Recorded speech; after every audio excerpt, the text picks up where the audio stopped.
Hey, everybody, it's time for MacBreak Weekly. Well, just a few hours ago, Apple announced new iPads, a new Apple Pencil. We've got the panel to talk about it, explain it, and delve deep into what the M4 is all about. Is this Apple's way of saying, forget the Mac, you need an iPad? I don't know. Doc Rock is here from eCam. We've got Andy Anako and Micah Sargent stuck around after the event. So we've got some talking to do. Coming up next, the brand new iPads are here on MacBreak Weekly. Podcasts you love. From people you trust. This is Twit. This is MacBreak Weekly, episode 920, recorded Tuesday, May 7th, 2024. Breath of Lavender.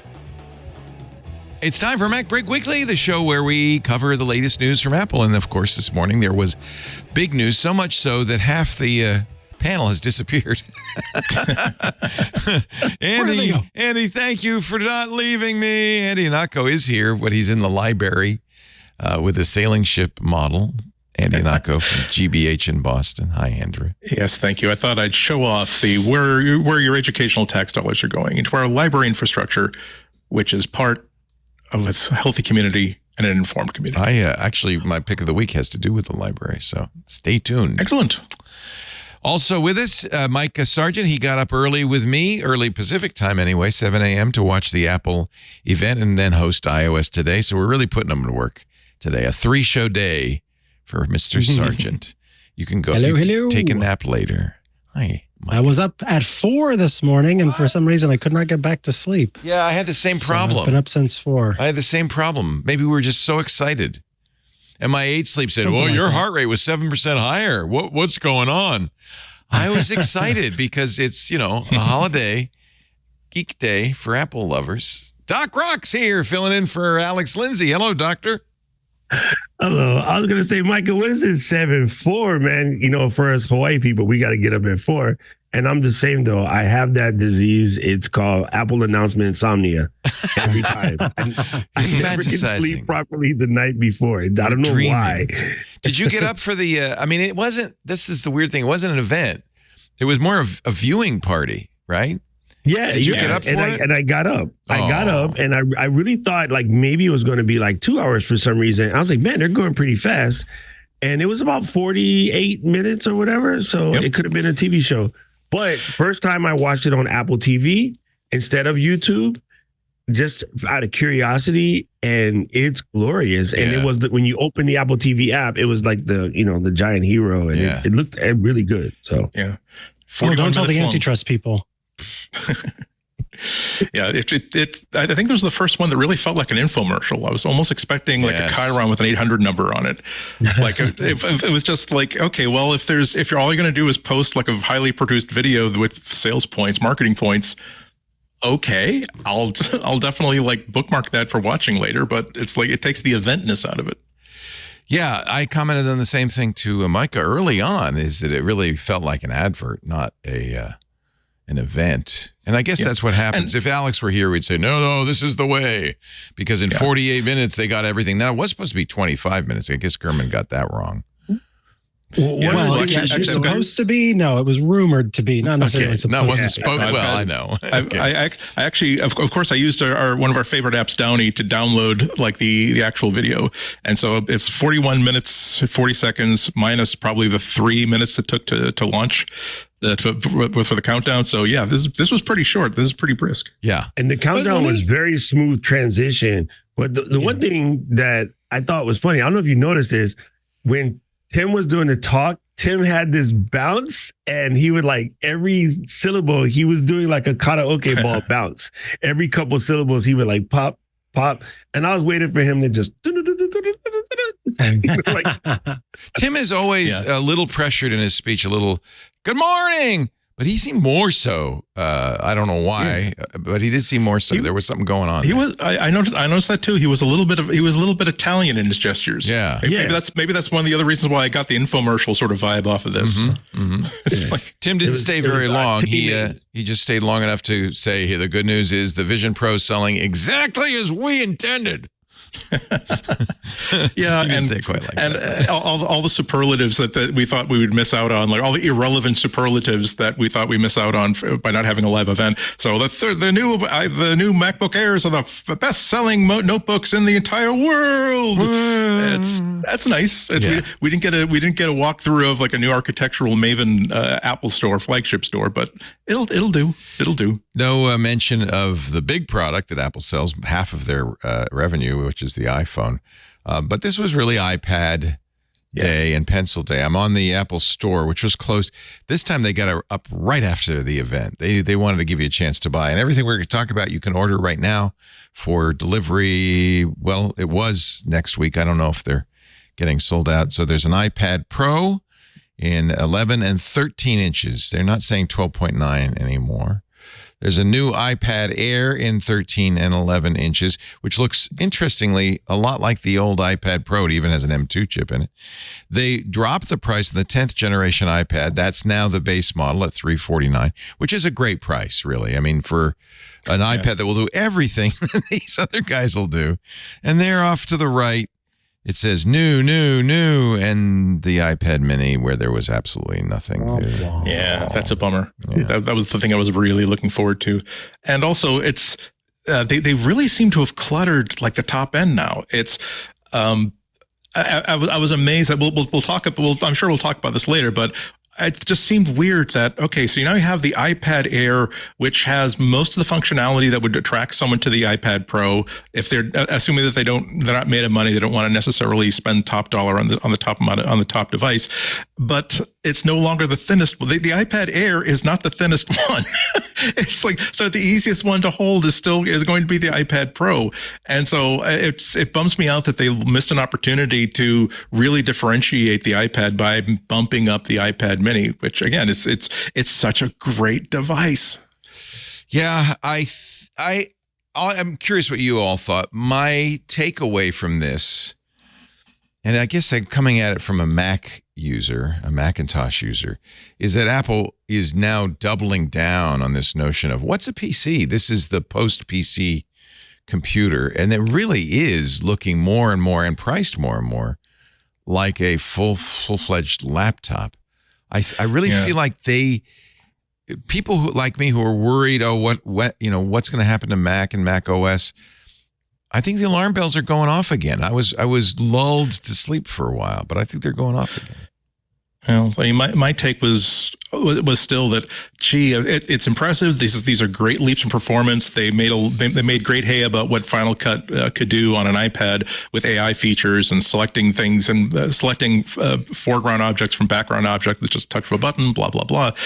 All I could think of, however, was, wow, that's really, really impressive. Imagine how impressive an achievement they could have made if 5 or 10 years ago they had not decided that touchscreens do not belong on Macs. This could be a Macintosh. This could be a next evolution of a hybrid desktop tablet sort of OS sort of interface. And now, as I so ably demonstrated last week, you can't really sub an iPad for a laptop's work. It's to this day, the same thing that is true today as it was the first day. An iPad is great so long as you can really predict exactly what you're going to need it to do and everything works fine. It's the moment when you have to call an audible in the middle on the day and in the moment that it really starts to let you down. So again, kudos to making a really wonderful tablet. I've got an iPad Pro. I love it, but what I would love this iPad Pro to be is just no iPad at all and just a Mac that is that flexible. Yeah. I think it's coming. I think the emergence is getting closer. And strangely, the Rosetta Stone of this, if you will, is the Apple Vision Pro. Because that is the first computer that's not a computer, but it is a computer. And it shows that you can put computer as appliance. So I think we're 3 to 4 years out, but I believe your wish comes true sooner than you think. I'm not wishing for this, believe me. The Vision Pro is an iPad internally, right? I mean, it's basically the iPad. Yeah. Yeah. I wonder. I don't think Apple will stop making the Mac. No, but it really feels like they want people. This is the computer they want people, even pros, to buy. Here's just so people know what we're talking about, the comparison. On the left is the new 13-inch M4. That's very important based iPad Pro. This is a M2 based iPad Pro, the last generation, and the new iPad Air, also M2. Price wise, I don't know why they don't have maybe did they stop selling the iPad Pro 6th generation? They don't have a price for it. Screen now 13 inches instead of 12.9. You can see that. Ultra Retina XDR on the new iPad Pro. Liquid Retina XDR on the old iPad Pro. And Liquid Retina no DR on the Air. You don't get ProMotion either, but all three are P3. All three are True Tone. All three have an anti-reflective coating. And they introduced a Nano-texture display on the 1 and 2 terabyte models of the new iPad Pro. Now, that's the same Nano-texture, I think, that's on the monitor, right? On the XDR monitor, which is, I think, pretty sensitive. Micah, you stopped me from ordering the Nano-texture display. So please don't get it. Because it's dim. You said it's dimmer? That was the thing that I didn't hear people complaining about any sort of sensitivity or that it would, chip or something. It was just that by having that on there, you're reducing. They felt that the brightness was reduced. But so remember when the XDR display came out with a Nano-texture, they said don't touch it, and they sold a $19 polishing cloth with it. Maybe they've got a more durable. Hopefully, this is a different kind. I mean, don't touch it doesn't work for an iPad. Right? Exactly, you got to touch it. It's kind of a problem. Only with the Apple Pencil. Yeah. The M4 chip is now out. I'm not sure. We're going to have to really dive deep into that, and we will in a bit. 10-core CPU up to. They didn't talk about the 10 cores. They talked about the 6 and 4. 10-core GPU, 16-core neural engine. That's the same 16-core neural engine it looks like in the M2 versions of the iPad. In fact, it's very similar to the M2, so we'll be interested to see. Camera-wise, they're still going with that 12-megapixel, even though they promoted the idea that you might want to shoot video with your iPad. Please don't. Yeah. Yes, but you'll notice that they lost a lens. We only have one camera lens on the new iPad Pros, whereas the previous model has both the wide and ultra wide. Yeah. It was an interesting choice to get rid of a lens, but I think one that suggests, hey, maybe the iPad's not the best place to be taking the photos of the videos. Yeah, even though they showed it. But they did also but they showed it specifically for files. They were really scanning kind of as a thing. Yeah. Yes, document scanning, or if you need to. But yeah. They also released a Final Cut camera app, which is designed for multi-camera shoots using Final Cut on the iPad. So I think they want you to use your iPhone. I don't know. It's confusing. Yeah. They did. Thank God they moved the camera.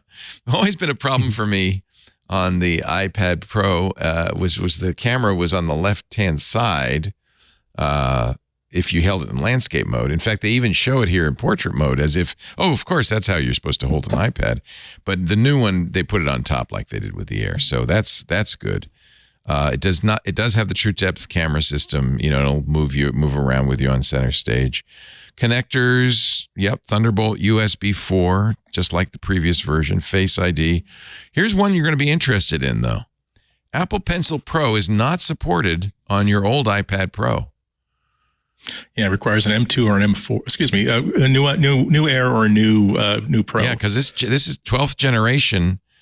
12.9 inch 6th generation iPad is on M2, so it's not the M2. They declined to support the Pencil Pro on the older iPad Pro. Maybe a little nudge to get you in there. Yeah. So now that means that now they have 3 pencils. They have to keep I checked to make sure even the first generation pencil is still on the books, which is I suppose is fair because they want to make sure it's compatible all the way down. But wow, I'm sure that's a non-optimal roadmap that they were trying to avoid. They have bumped the minimum memory storage, which is a good thing, frankly. That was a little low at 128, but it's now 256 gigs. Let's do a little shopping, shall we? So, Micah, you like the 11-inch, eh? Mm-hmm. And black or silver? Yeah, smaller. Space black. Of course. Space. Gotta love that, space. Right? Up to 2 terabytes. 512. Notice It goes up though, to 2 terabytes. the 2 terabytes is $1,000 more than the 256 gigabytes. Yeah. Wow. It's not just storage. I'm thinking you get a better processor. I don't know. What do you get something more? I don't know. Anyway, that people have not yet pulled that apart, but I think that is, in the works of trying to figure out exactly, because we have seen in the past that the terabyte models have more RAM or have other features that the non-terabyte models have. I think that's what it is. My current one is 2 terabytes, and I mainly got it because I just was going to be using it to dump a lot of photo and footage when I'm traveling. I use it to edit. And at this point in time, like I would say 1 would have been fine, but I always overdo it. Yeah. So, because you can't add it, right? Yeah, you can't really add it later, but it is super handy being able to take pictures with my cameras or take footage with my camera or the Osmo Pocket 3 now, which is my favorite camera. Dump it straight to the iPad, get the chopping, and then, output stuff on the fly. So it's helpful, but I don't really notice anything other than the space. If you go up, go ahead. It might sound a little bit weird given how cheap you can buy a terabyte of storage, like as a Thunderbolt device, but it's possible, it's likely that it's not just the amount, it's the kind of RAM that they want to put in there. I thought it's still kind of weird that on the iPad Air, you can still get the minimum of 128 gigs, which is like, really, seriously. But I think that might be equally a reflection of here's how much Apple spends on RAM, and here's how much it would affect the really, really comfortable buy-in price of the iPad Air if they made the minimum just 256 gigs. That reminds me too, you were talking about the Nano-texture glass. Speaking of storage size impacting, Nano-texture glass is only available on the 1 terabyte and 2 terabyte models. That's right. So you can't even get that Nano on the smaller. And that's probably because they're doing something with the image in order to make it work properly with the new Nano-texture, especially with the new sandwich displays. So it might need that extra space in order to do something. Who knows? You're very generous, Doc Rock. It could also be because they just want you'd have to get more, spend more money. And I never take that approach because that is the easiest way to ruin a business. And this business has not ruined itself for all of this time. But everyone always goes to, they're just doing this to make money. I tell you how I run my business. I do things to make money. Yeah, they're pushing you. They are giving you reasons to buy more. There is also, thanks to a James B, who's looking at the tech specs, the 1 and 2 terabyte models have 1 more performance core. They have twice the RAM, 16 gigs. The lower storage units, 256 and 512, have 3 cores in performance cores and 8 gigs of RAM. So that's what the bump is. You're getting, it sounds like you really want to at least get a terabyte if you want the Nano-texture or more RAM. I think 16 gigs of RAM seems like a good idea, personally. Yeah, especially with the investment in AI, now that they're really going both shoulders ahead with that. We've at least on other platforms, we've seen that these models, if you're trying to run them on device, and that seems to be what Apple wants to do, you really do need as much RAM as possible to get them to work efficiently. And that was after people were already complaining that 8 gigs seemed a little bit chintzy, at least not for a device that might not have the option of getting more RAM than that, or a really, really big price jump for getting more RAM than that. Yeah. So, I mean, they did, I think a lot of us were kind of paying close attention to what do they say about artificial intelligence, because they're going to, part of the messaging going forward for Apple is going to be, yes, but we acknowledge that we live in an AI-driven tech world.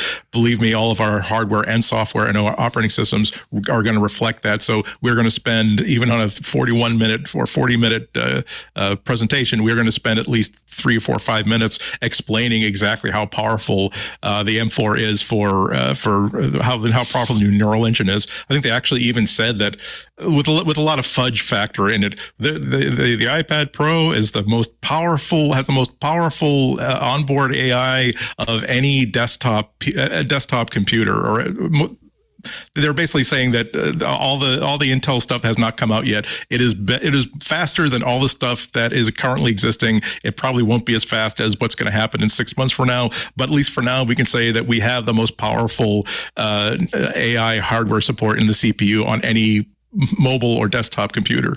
If numbers are your thing, you can remember the number 38 tops, which is what they're claiming for their AI engine. You can compare that when Qualcomm's stuff comes out, which is any minute now. I don't know if Intel's going to even be in the game, but Qualcomm is claiming, of course, to be outperform the M2s. Nano-texture glass costs you $100 more. Wi-Fi, plus cellular costs you $200 more. That's kind of a bump. It used to be $129. It's now $200. And some people were caught off guard, I guess, by the fact that the cellular models no longer have a physical SIM drawer. Oh, it's eSIM. only eSIM. Yeah. So if that's a thing that bugs you, be aware of that. Yeah, and I imagine that will be more of an issue outside the U.S., but here in the U.S., I think every carrier does eSIM now. Let's see what else. Apple Pencil Pro is $129. Apple regular pencil, non-pro, is $79. They are not offering the less expensive pencil. Apple Pencil Dilettante Edition. I just bought a new pencil like 2 weeks ago because I left one in the airplane. I just bought a new pencil 2 weeks ago. And it's funny now, a pencil can be found with Find My. Yeah. And I was like, I see. We're getting to the pencil. After I tear apart my whole house looking for the dang thing. They packed a lot of stuff into that pencil. I don't know if they have UWB in there or what, but it's pretty impressive. So let's see here. To add the Magic Keyboard. Let's see. Something I would never buy again, by the way. Really? You like the third-party ones? I love my Magic Keyboard, but here, when I'm traveling, it has happened so many times when you're set up on the tray table, right? And I have a 12.9-inch Pro. It's bent back like that. Everything is glorious. I'm in my movie, and the person in front decides to throw the chair back instead of go back slowly.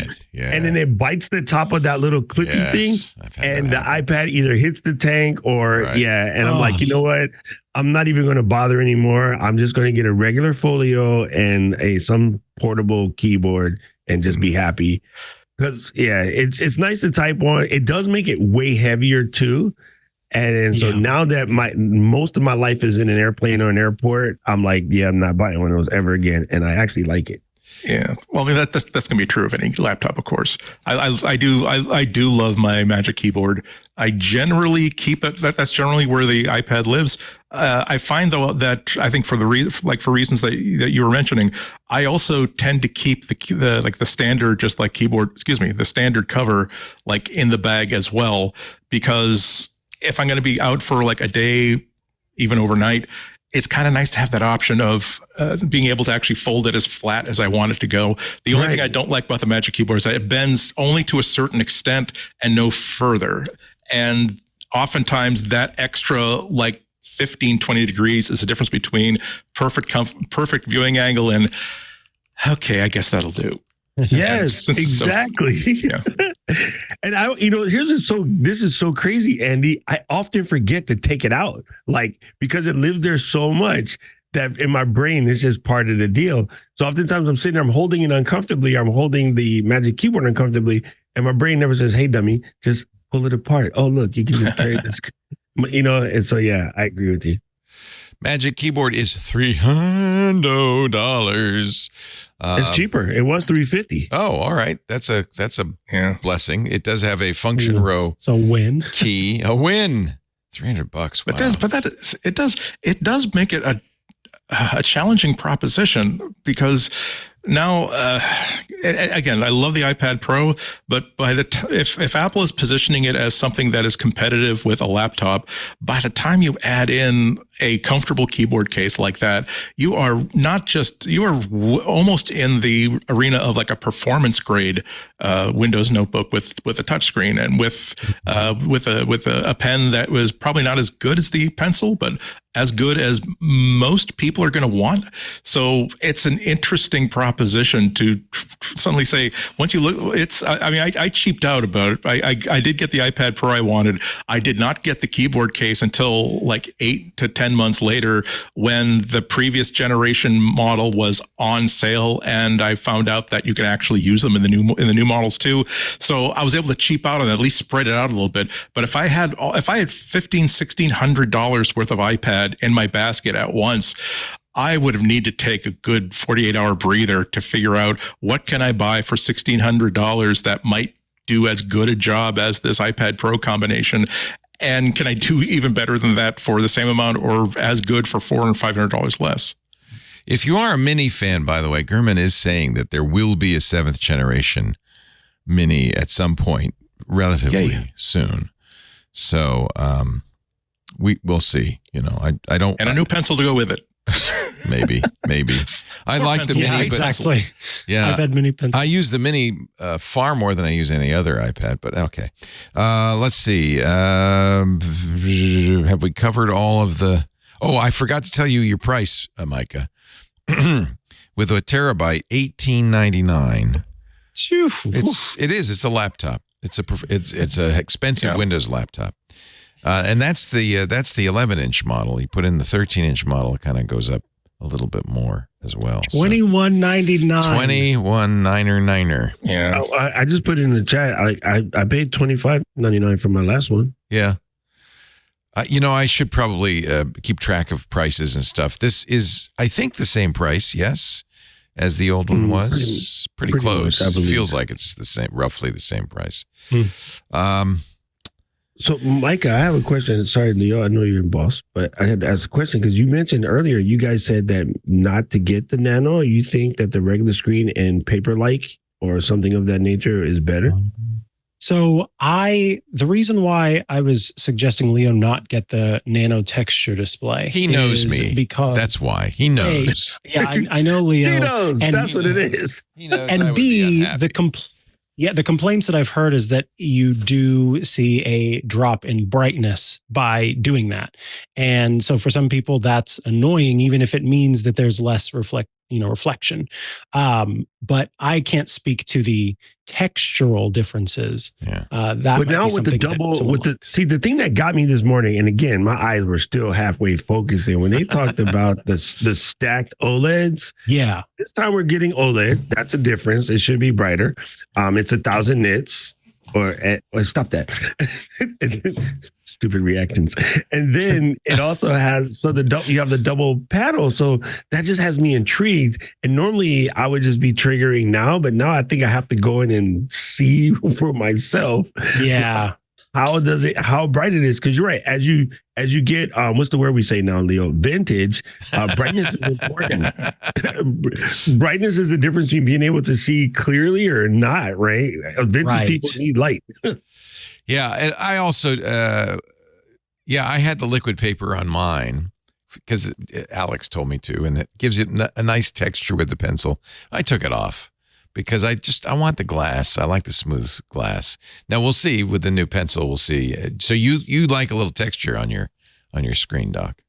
Well, only because they show one of the first things is like people taking actual notes. When it comes to writing, is glorious. Some tooth. For everything else, it's irritating. And I wish I could just clip it on, like the old grandpa shades. Flip. I wish I could just clip on the texture, right, and then take it back off. Well, that is the advantage of the screen now. The screen cover is you can at least remove it if you decide you don't like it. When you buy the Nano screen, you got it. It's yours. It's in there. Yeah. I can't remember who it is, but somebody has figured out how the outside is a magnet, and so or something like that. I'll have to send you. I'll find it and I'll tell you the whole way around, the whole perimeter. Yeah, they basically make the outside the sticky part, but it's not sticky, so you can. So you could have a magnetic screen, and then pull it off afterwards. Because you remember the old school CRT 3Ms, they were just clip on, right? When you wanted the privacy screen or the anti-glare, it was just a little frame. We need more Velcro in a $2,000 tablet. That's it. Thank you to Mike in the chat. It's from AstroPad, and it's called Rock Paper Pencil. Oh. And it just goes on the outside is where it connects, and then you can just take it off. It's nano cling. It's not magnets. But nano cling is even better than cling. I want to get from Saran Wrap, nano cling. Okay, so it is just a cling. That seems like that's... I have one. You do? I haven't installed it though, so I can't talk about that. It's just been sitting in a box for like a month now because I bought it. I was like, oh, this is so cool. But yeah, I'll have to try it and let you know. Huh. Oh, Nano Cling sounds like something that is sponsored by the male trimming products that's on all the podcasts. I was thinking it was sponsored by Charmin. Oh, God, you guys. You mean, okay, so it uses static, basically. It's stronger than magnets, according Allegedly. to Astropad. Huh. And they also have their own rock paper pencil tip, which looks like a ballpoint pen. That comes with the kit. Yeah. Yeah, you can get that with the kit if you'd like. But the problem is I have to, this is so stupid, but I have to clean the iPad screen first, and I just am lazy, so I haven't done it. Yeah, you want it perfect, don't you? Yeah. Might we recommend you a bottle of Swoosh? I have Swoosh. I've got all the stuff I need except for the desire to make it happen. That's the one thing I'm lacking. Isn't it funny how geeks converge on a product? It's just odd. Like the Nilay Patel said, the printer everybody has that nobody talks about, which is, what is it? It's that Brother Laser. HL2 something. Yeah. And then go ahead. You can bring me the Swoosh. And then apparently we have it's like we all our menstrual cycles have synchronized. We all have this same cleaners. Oh, wait a minute. This is not a swoosh. This is whoosh. No, he meant whoosh. I meant whoosh. Oh, good. What a relief. Look, come on. What a relief. I wouldn't want to be we were going to have to find a new product called Swoosh, right? I never heard of whoosh, but apparently our team does. So man, it tastes really good with a single malt. I'm joking. Do not drink your whoosh. All right, let's take a little break. We have lots more to talk about. We'll go to the 11-inch. We'll talk about the new Pro Pencil. Well, you take the break. I'll clean my iPad screen and put this Nano Cling on it. Put your whoosh. Use By all your means, whoosh. that's something you should do spontaneously and in a rush. Go ahead. Absolutely. Andy Anako's here. Jason Snell is somewhere. I think he's getting a briefing. Don't know about Alex though. I think Alex just got a job. We don't know. Was he at the office hours earlier? I don't know. All I was told is I can't make it, and I didn't want to push it on. No, don't push. No, just like, never push, because that gives us a chance to have Micah and Doc on. I'm happy about it. Doc Rock is here. We're very happy to have him. And, of course, Micah Sargent, who joined me early this morning it wasn't early for anybody but us and Doc Rock. It was really early for Doc Rock. Here is iJustine has already posted her first look at the M4 iPad Pro with the Nano-texture display. She's talking into a Zippo lighter. I'm not sure why that is, but anyway. Apple Pencil. Let's check them out. Here's the new iPad. See if you see Snell in there. With the matte display. I'm so excited about this. As you can see, there's so that's interesting. So even though it was a viewing party, in two different sizes, they did invite some 13-inch tame journalists to an event somewhere. Landscape camera. This might have been before. I wonder if this was yesterday. FaceTime calls. No, it was today. It was today? Because they post, my friend Andrew and iPhone Farouk, they posted pictures. They were all together. Okay. So good. There's a little event. This might be, I think they were doing an event in New York. I bet you this is New York, not Cupertino. But I don't know. I can't wait to see that tandem OLED display. That's going to be interesting. So Micah and I did both order. You're getting yours Wednesday, Micah, is that right? Yes, it is coming on the 15th as well. Micah will have the 11-inch. I will have the 13-inch. We both got the pencil. I got the keyboard. Did you get the keyboard or no? Yeah, it'll be a full dealy bob. The whole package. The whole kit and caboodle. Awesome. We'll have that review for you probably on the Ask the Tech Guys. Will be the first time we'll be able to do it, but you'll do a full review, of course. I'll do a full-on video as well. Yeah. Our show today brought to you by my email provider.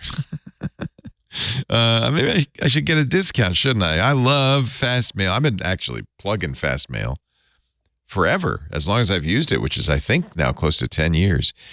They are, well, what I've always said is if email is important to you as an individual, to your family, or to your business, you shouldn't be using free email. There's so many reasons. The free email, you're the product, not the customer. The support is almost always lacking. It's worth spending a little money for a great email provider. And this is the best, Fastmail, a leader in email privacy for more than 20 years. Make email yours, not theirs. Fastmail, by the way, is a great member of the email community. They use the open source Cyrus server, and they contribute back all the time. They set new internet standards, open source innovations that many other email services then hop on.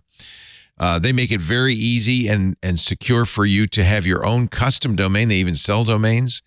I just switched one of my domains over to have all the mail go through Fastmail. Couldn't be easier. And you get DKIM, you get SPF, you get DMARC, you get all three of the authentication systems. So your email is much more likely to get delivered to every other service. Lots of services like Gmail now block it if you don't have all that authentication turned on. That's really important. Fastmail has both a client for Android and iOS. They're so good, I don't use the native clients. I just use Fastmail's email app on my iPhone and my Android phone, but it works fine with every other client. I use it with MailMate on my Mac, but they also have a web client, and the best web client I've ever seen. It's really nice. You can go into the quick settings, let you choose new themes, switch between light and dark modes, change text size. They do generate masked email addresses. That works with Bitwarden, our sponsor, and 1Password, so that you have a unique email address for every single site. That adds to your security and helps your privacy. It will autosave contacts when you email somebody. Very strong filtering. I use the Civ program that comes with Fastmail. You could set it up automatically as you would with any other email program, but I like to actually really get it. Powerful filtering. So my email is pre-processed incredibly well. No spam at all. You can use their calendar app and their address book app. I actually switched away from Google, not just for Gmail, but for contacts and calendar. And I use Fastmail for all three. It syncs with my Macs, with iOS, syncs with Android, syncs with Windows. It's really, really great. And you don't have that issue of, well, what is Google looking at my appointments? What's going on there? Fastmail's amazing. You pay for free email with your privacy. At Fastmail, your data stays yours. You get better productivity features, and it's not expensive, as little as $3 a month. Very easy to move. You can download your old email data and import it into your Fastmail inbox. I would keep your old free account and just have it forward to Fastmail. That's what I did. Fastmail has such good spam filters that you really can organize it all very easily. Absolutely no ads. I think you will love Fastmail.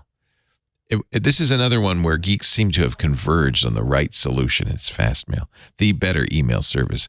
Quality's worth paying for, even if it's just $3 a month. Try Fastmail now, free for 30 days. Fastmail.com/twit. Fastmail.com/twit. If you care about email, if email's important to you, you really ought to get Fastmail.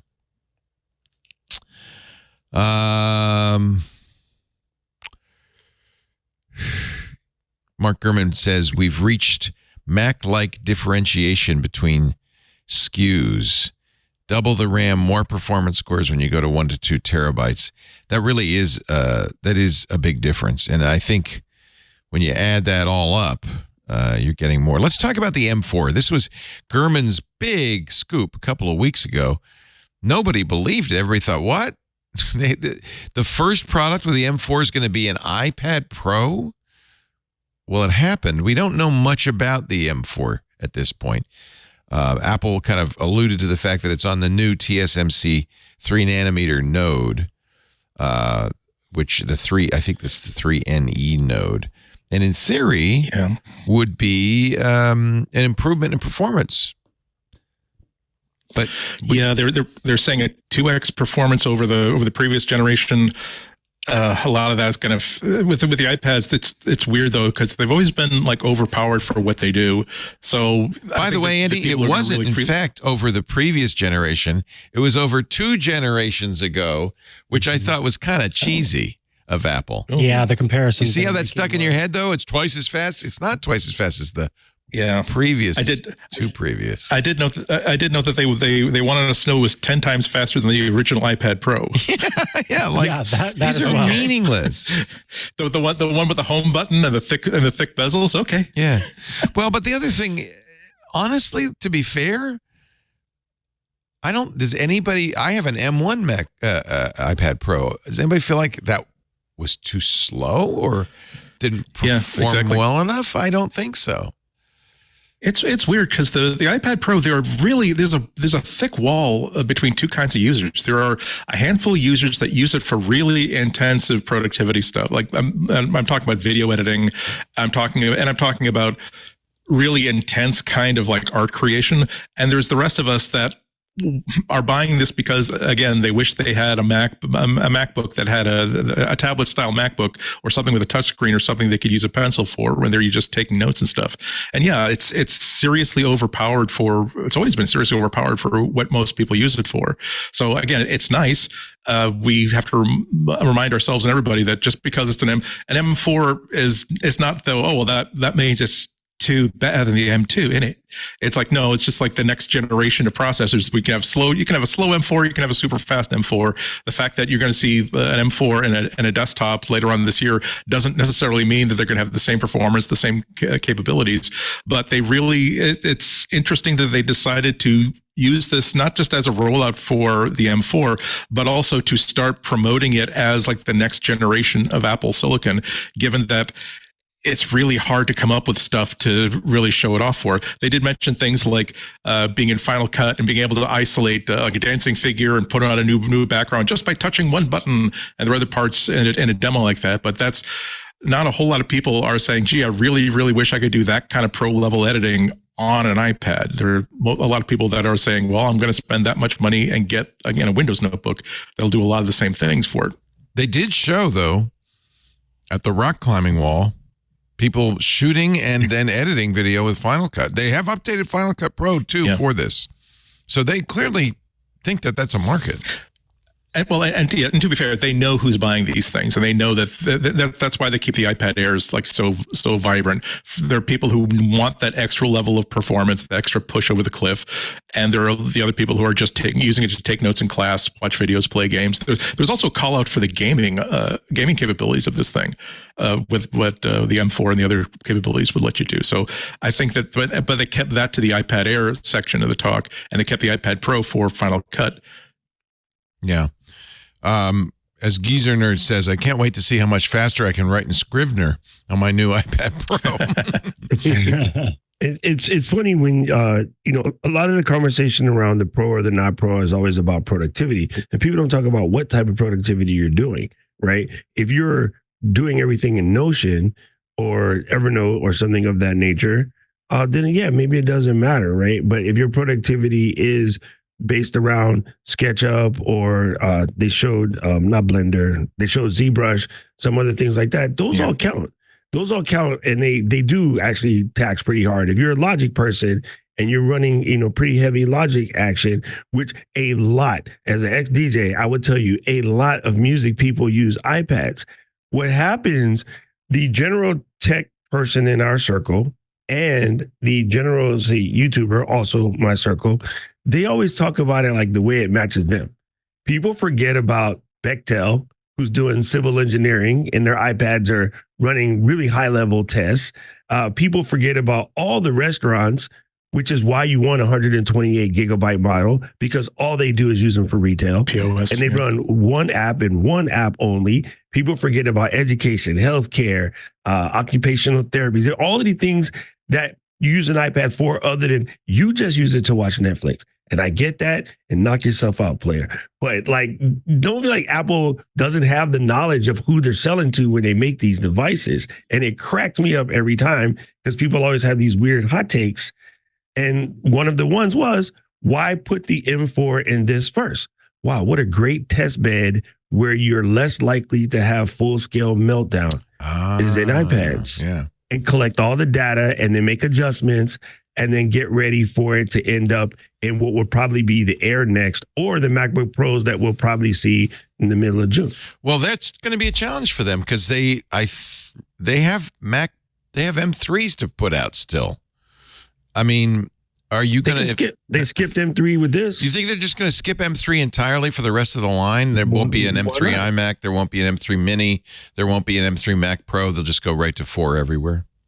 Yeah, this studio right here needs a bump, and so I'm assuming it just hit its second birthday. Happy birthday! It'd be hard to sell an M3 Mac Studio, wouldn't it?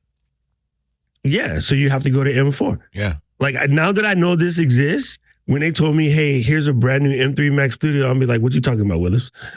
So yeah, you're right. And so it could just be pure nomenclature. Maybe it doesn't have to do anything, but like. Now it has to be an M4 or M5 Mac Studio. I definitely don't want M Tray. Sorry. Well, the other thing is it's going to be very hard to run the traditional industry benchmarks on an iPad. So, we may not. This may be a chance for Apple to release the M4 without getting a whole bunch of information. I mean, I hope a non-tech can somehow do something with this M4 to find out what's really going on. Is it just there? It is. Is it just the new 3 nanometer node, an M3? It seems like it's got the same basic features. Yes. Well, the neural engine is, again, they spent a lot of time trying to convince us that this was something brand new and something really revolutionary. And I think 38 TOPS was the same. Wasn't that the same number for the M3? I don't know. I don't know. The one that struck me is the 120 gigabytes per second unified memory. Like, that's just quick. Yeah. Let me look here. This is the M3 Max. So that's 12 core. Yeah. I mean, I guess it's not.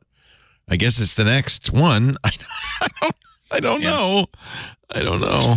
We have to really get our hands on these before we can know what's going on. I mean, it's hard to. I mean, everything's a hot take like 2 hours after the announcement, right? But it's like I did take down the quote because it was a very stick out your neck sort of thing. They're saying that about the M4's neural engine, more powerful than any neural processing unit in any PC today, which sounds like have some syrup for those waffles, but nonetheless, that is, at least if they're trying to say something about what the state of the art in May of 2024, it's an ambitious statement. We'll see if it holds up when people start tearing this thing down. I mean, I'll be honest, I'm just buying it for the tandem OLED displays.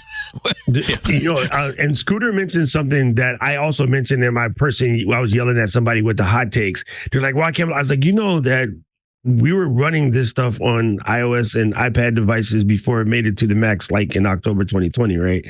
And of course, dead silence after that. But yeah, we got to where we are in the computers because of iPads.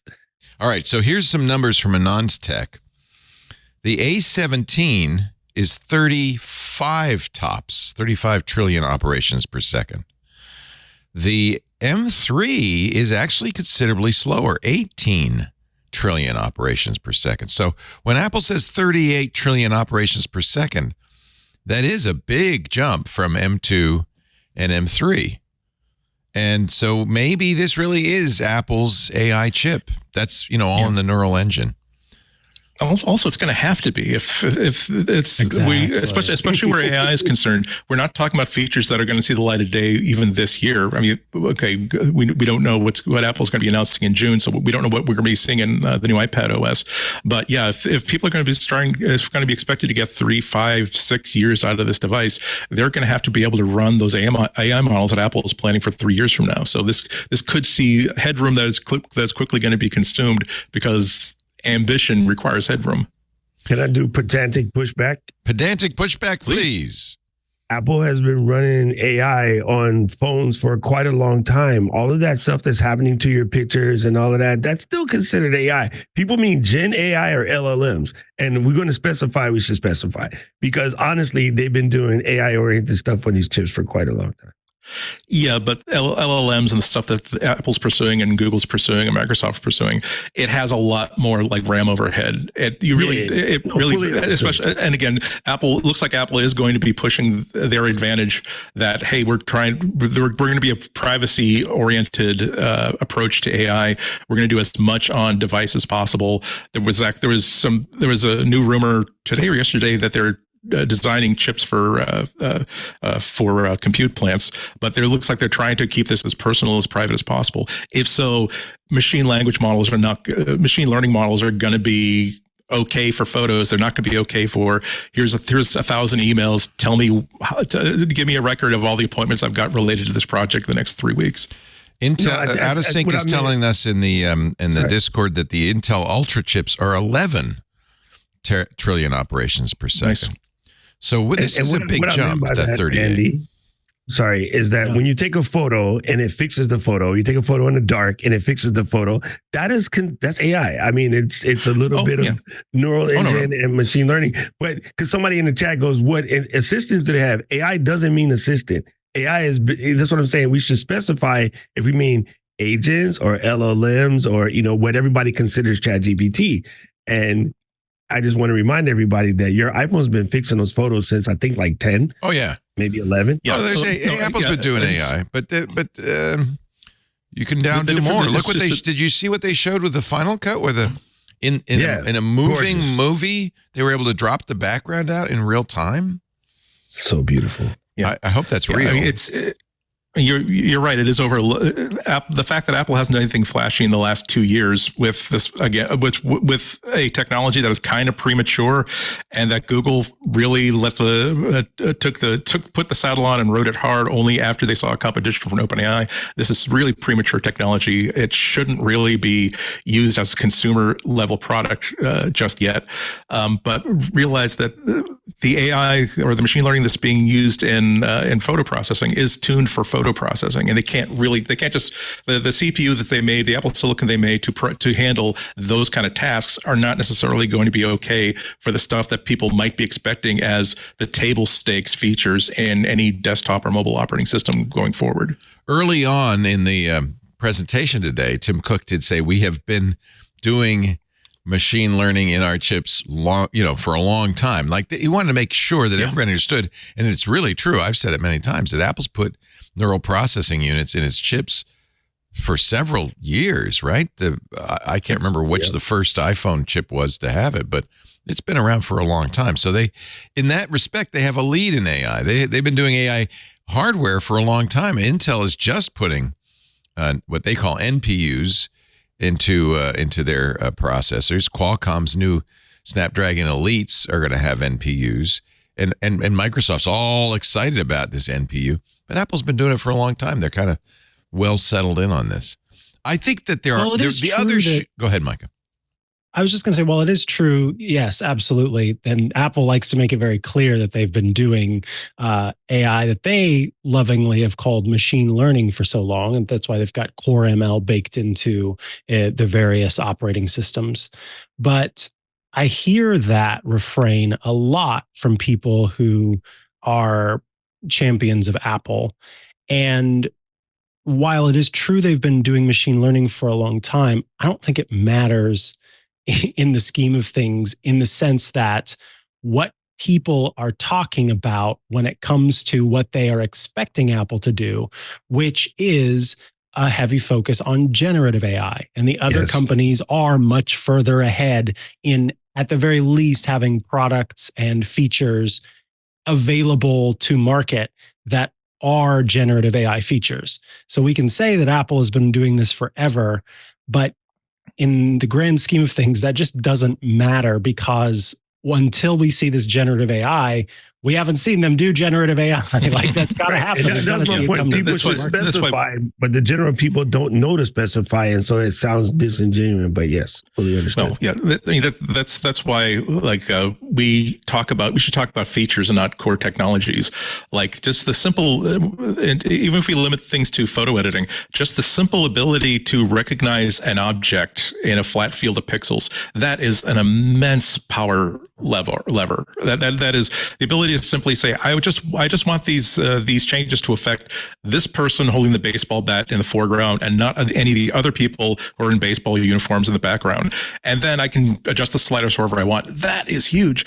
And it's I often judge the impact of a feature by people who ask me, hey, how is your phone doing that? And sometimes it'll happen on a phone, on an iPhone. Sometimes it'll happen on my Pixel phone. And one of the most revolutionary features to succeed there was just the ability on the first generation of Pixels. I could say, oh, by the way, I really wish that dog weren't taking a leak against that tree in the background of that photo of my kid at the park. Oh, well, that's okay. Just circle it and just simply click erase. And suddenly that dog ain't there no more. And it will just, and not just simply blurring it out and identifying the outline of the shape, but also recognize that, okay, there's grass behind him. There's a tree in front of him. That's how you fill that sort of thing out. So yeah, people aren't interested in knowing what kind of neural engine it has, what the performance is, what models it's running. They do care when all of a sudden, like in the WhatsApp chat for the family, all of your pictures look awesome. Like 10 minutes after the cookout, and everybody else's pictures are like bleh. We should also mention that that's the revenge of the green bubble right there. The other shoe is still to drop, because we haven't heard anything about iPad OS 18. And all of that's going to be next month, a month from now at WWDC, iOS 18 and iPad OS 18. And all the rumors are that these are going to be heavily AI focused. What I would say is, you're absolutely right, Andy. People look at the features, people look at what you can do. I still think, though, that we are right on the cusp of these little chat AI bots, these LLM things, which are pretty much toys at this point. We're on the cusp of truly intelligent assistants. And I think Apple knows that. They've certainly got the research team working on it, but they haven't said anything about it. I think they want to be there when that happens. I don't know if they want to be there with Siri or something else. Google's Gemini just replaced, for me, and I bet for you too, Andy, on your Pixel, the Google Assistant. It's now using Gemini. If you want, you don't have to. And that's a big step up. And I really think we're just, months, maybe a year away from true AI assistants. And I think that's when every time I buy an iPad, I'm buying it for the future. I'm so far completely disappointed. but I always buy into the idea that the future is very disappointing. Yeah, it is, isn't it? Here we are. But I always buy into Apple's proposal that we are making state-of-the-art hardware for shooting the puck where it's going. We're trying to get ahead of the game. Yeah. They've yet to come. Maybe this new Final Cut and Logic will start to make that a reality. It's not entirely their fault, because developers have to follow suit. Procreate, I noticed they really pushed Procreate through this whole thing, starting with the invitation. I imagine they're doing something interesting with the new pencil. But developers have to come up with this. Maybe they have to make some changes to iPad OS that make it more like a desktop operating system. A file system would be nice. Accessible file system. Well, yeah. This is the best cycle for any new technology, the hype cycle. Because we can basically be hopeful because it's going to take a while for actual results to come in. But this could be as big a revolution as the graphical user interface. That before, everything you did was typed on a command line. You had to know commands. You couldn't just see what you wanted to do and click on it. And that totally changed everything.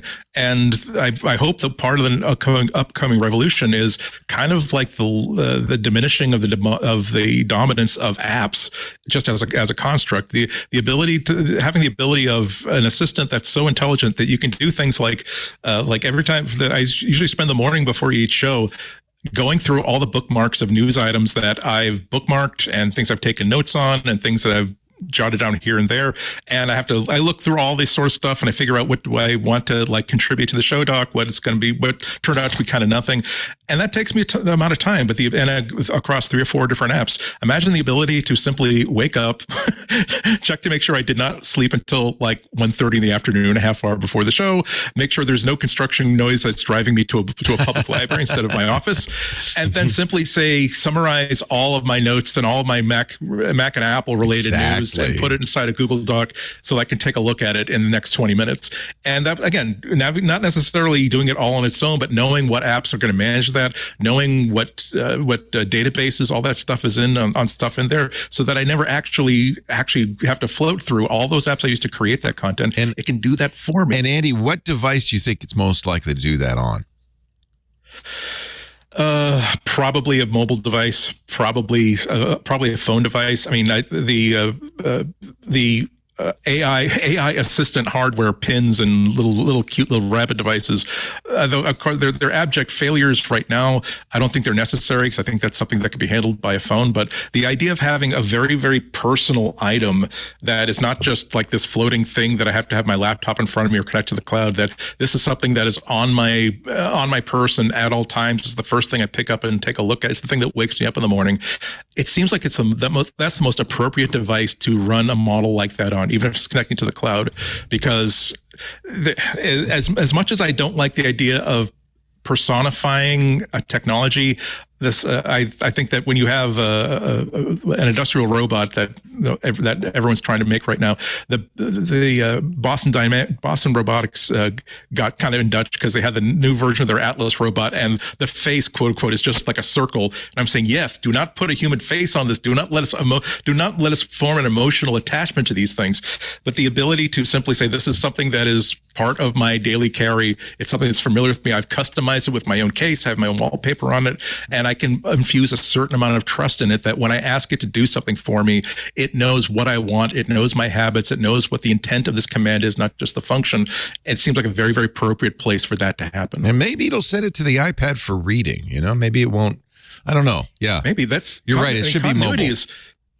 Continuity is one of the best technologies Apple has ever come up with. It was, back when we thought that, oh wow, isn't that nice? I can continue reading a Safari page on my desktop. But no, the ability that this is you have one big sticky ball of rice that consists of all of your Apple stuff.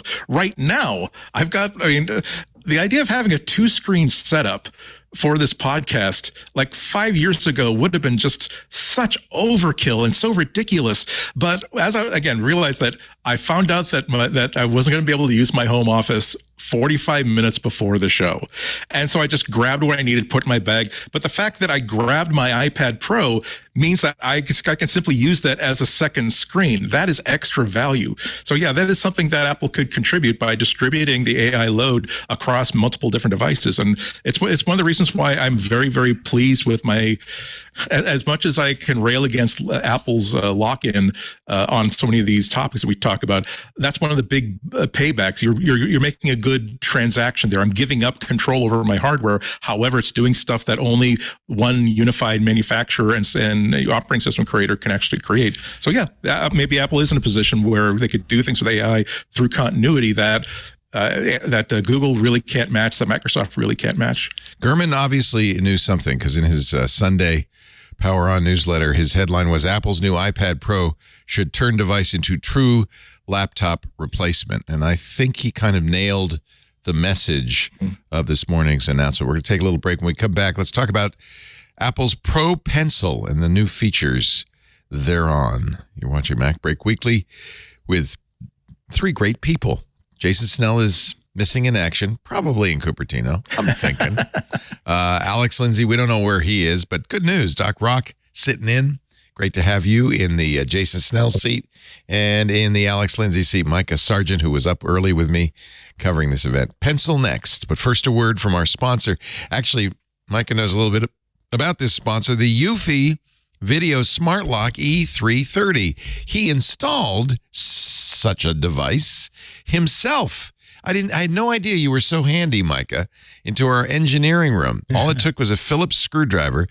The thing about this I love, it is a smart lock for your door, but it also is a camera for your door.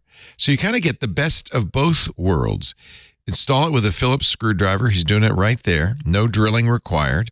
It has fingerprint recognition, so that's probably the primary way you'll use it. You walk up, put your finger on the sensor, and in 0.3 seconds, it'll unlock the door. Takes about a second to turn that knob. The embedded AI self-learning chip, they say, becomes more accurate with every use. That's pretty cool. You saw that's the replaceable 10,000 milliamp hour rechargeable battery. That should give you about 4 months. Because it's removable, you could easily swap it in. You'll get a low battery notification before it runs out, too, so you don't have to worry about that. Watch, there's a fingerprint. Woo! That's so cool. And it turns the knob and unlocks the door. It's a deadbolt, and it's great. But look at this. I love it. It also supports a key. So if everything, all the power goes out or whatever, it's not a step backwards. You still can open the door with your key. You can also control your front door remotely with the Eufy Video Lock app. Look, Burke's trying to get in. All Mike has to do is open the app on his phone, unlock the door for Burke. He can see him. He can talk to him. It's got 2K clear sight, two-way audio, enhanced night vision. You can also, of course, give people temporary passkeys and things like that. This is a really nice job. Now, I saved the best for last. I buried the lead because there are no monthly fees on the Eufy Video Lock. And your video recordings are stored locally, so you don't have to pay for storage. It's private, it's secure, and no subscription. Enjoy a worry-free experience with an 18-month warranty, all backed by Eufy's 24/7 professional customer service team.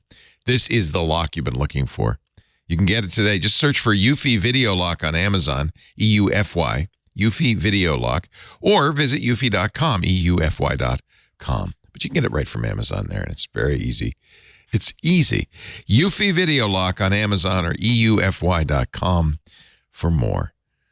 Mike is our Eufy expert now. And now Burke can't get into the engineering room, which is a win all round. No. I'm just kidding.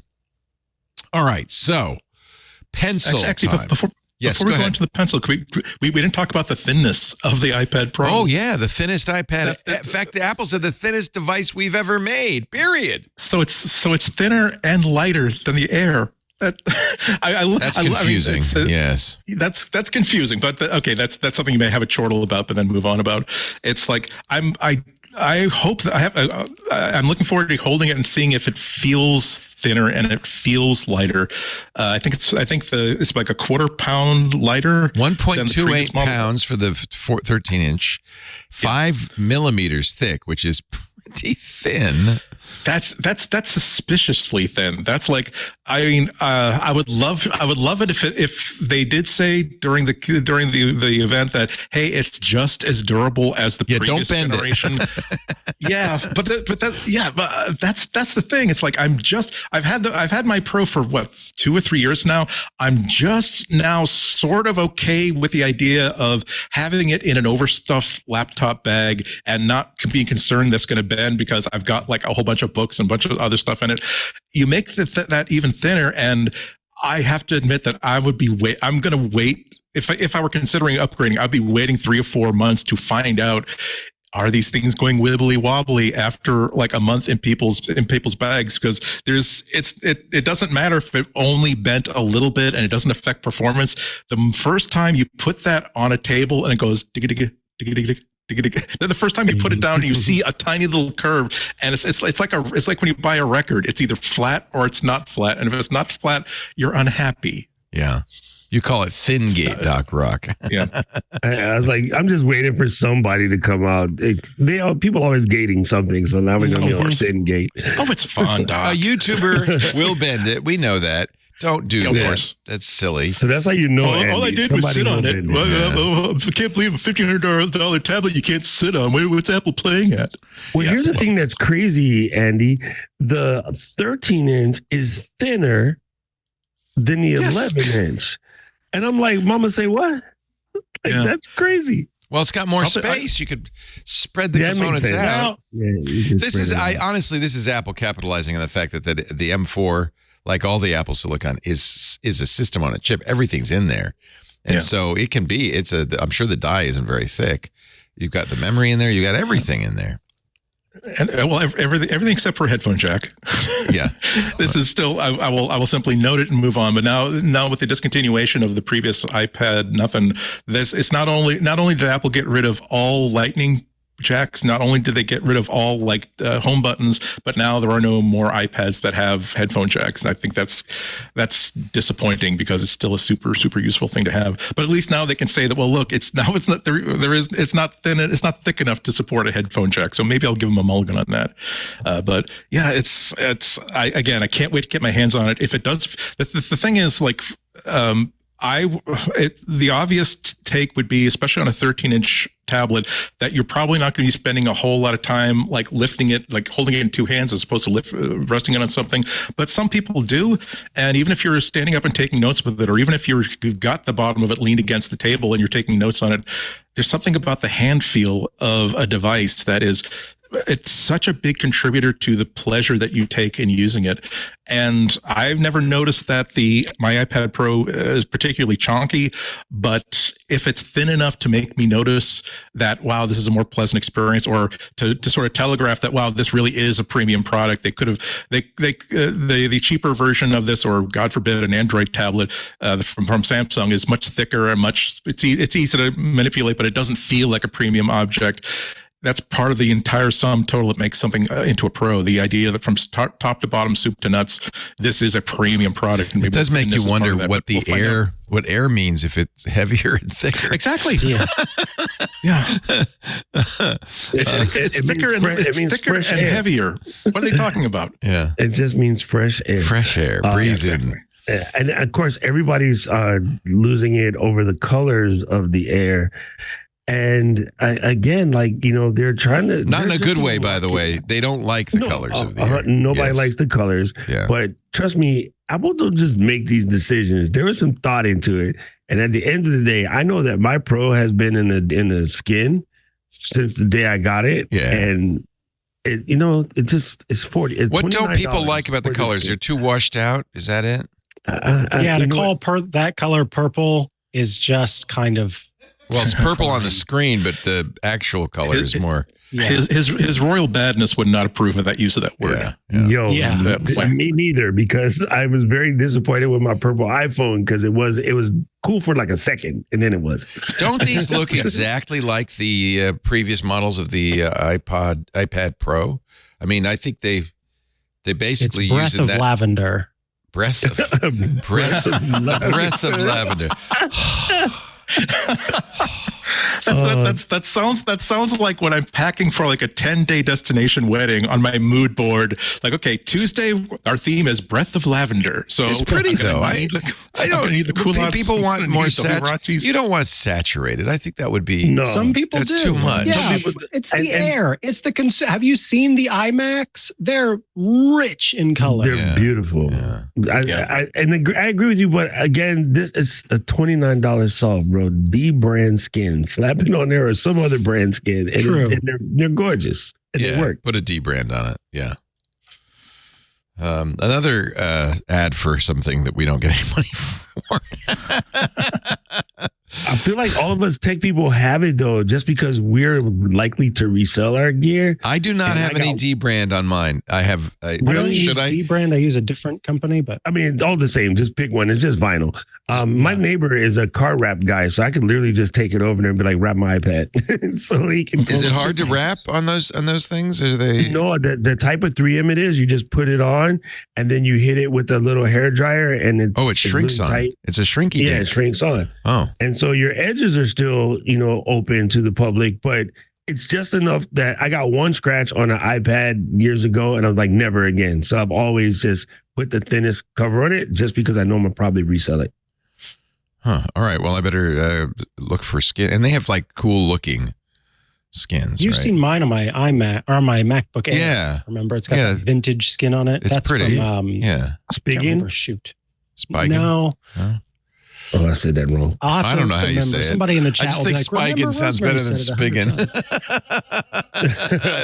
No idea how you say it. Fish skin. Fish skin. Yeah, the three most common ones are fish skin, D brand, and slick wrap. But anyway, they're all just 3M. It's all 3M. It's slick wraps. That's who did mine. Slick wraps. Wow, you're good. See, he knows them all. But there's no difference really in the. Look, these are pretty though. They have all sorts of.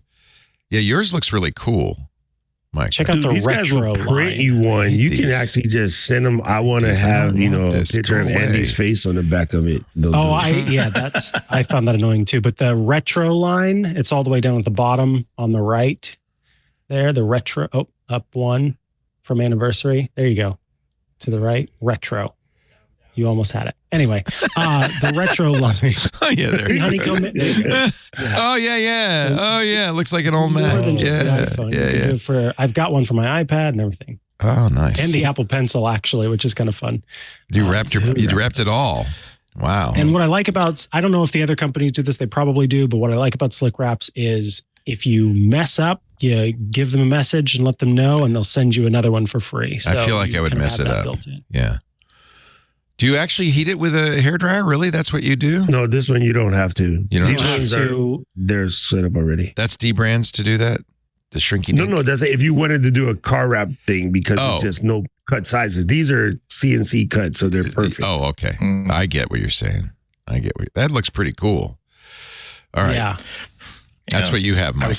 Yeah. That's what I've been trying to find it, but I'll never find it. But there's a company that did like a series of like Frog Design inspired wraps for like MacBook, for iPad, for iPhone, and I am old school in the sense that I have such an abiding love for Frog Design, like Frog Design Max and the 2C, the 2CI, all this sort of stuff that adds a certain je ne sais quoi to any Apple device. I can't. Je ne sais what? All right. Let's talk about the freaking pencil.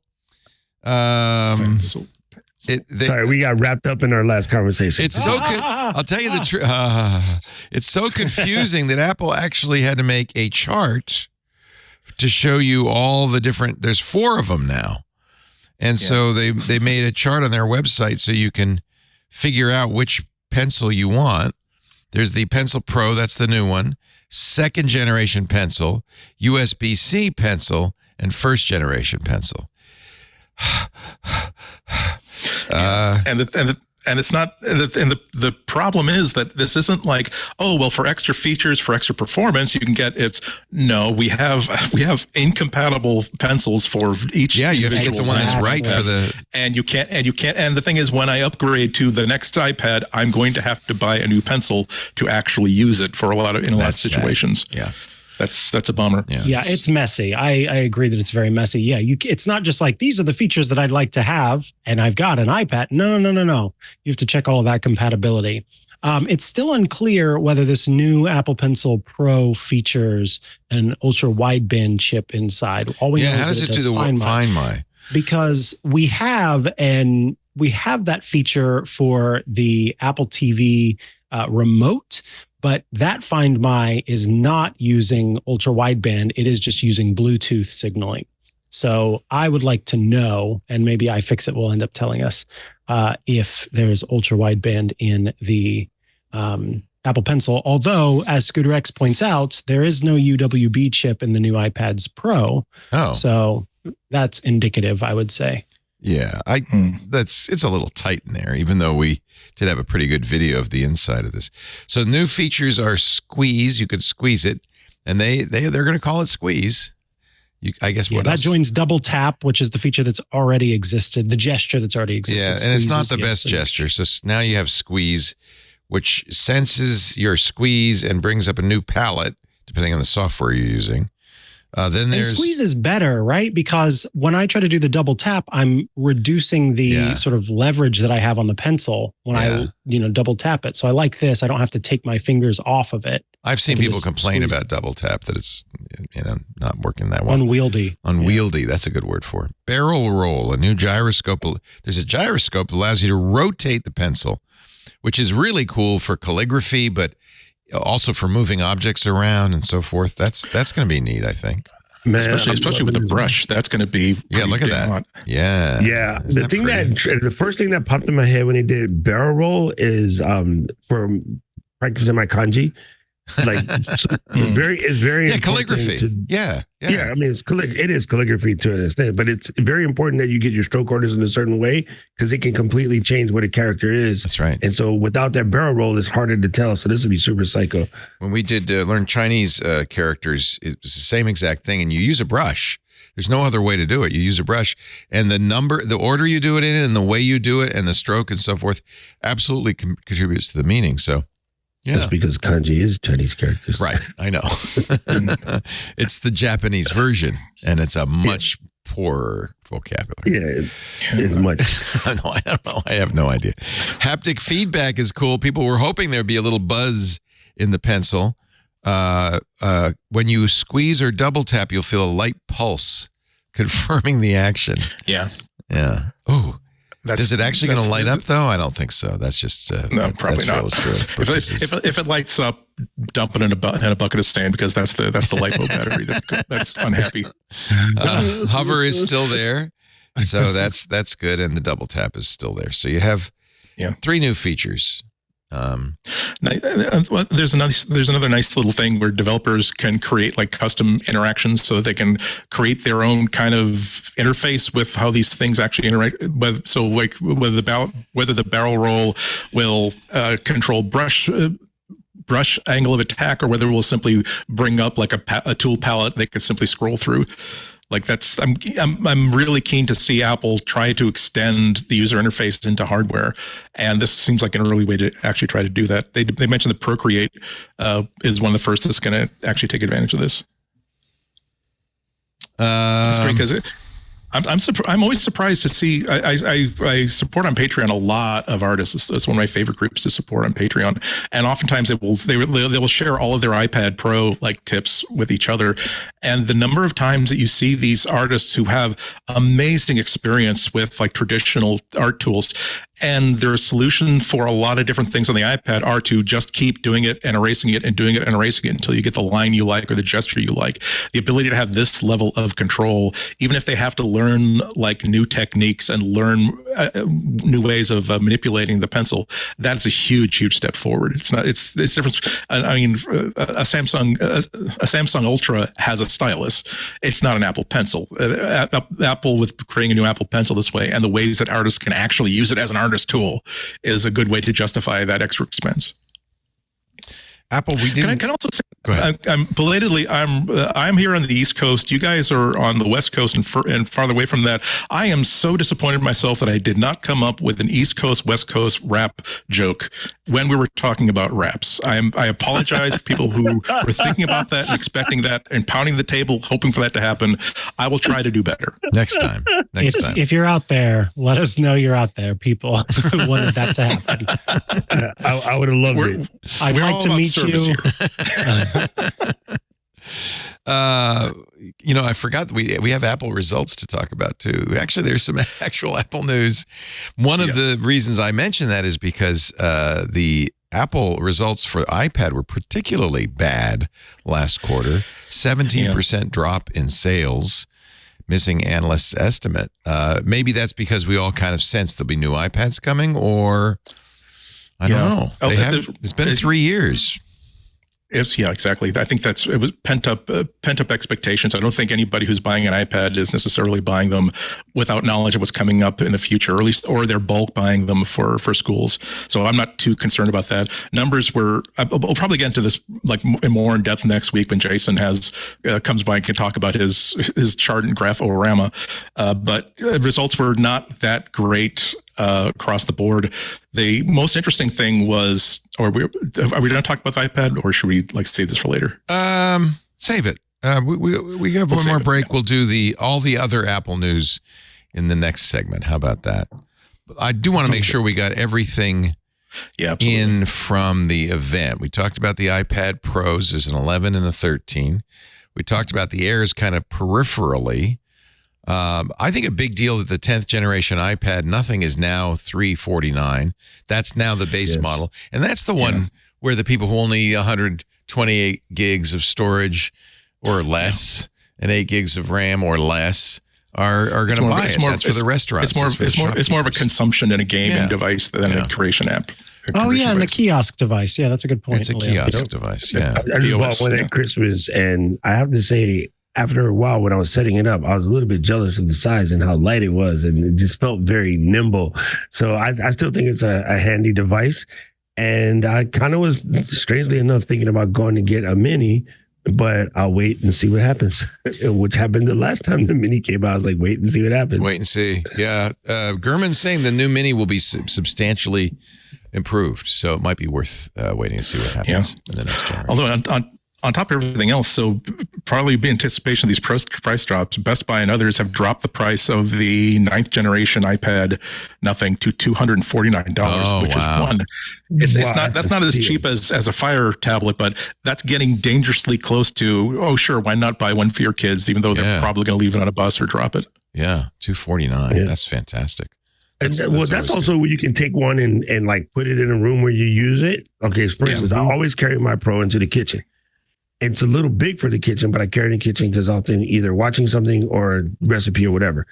At that level, that's appliance price. I could just buy one for the kitchen and leave it there and mount it properly, protect it properly. There's your TV. Never think about it.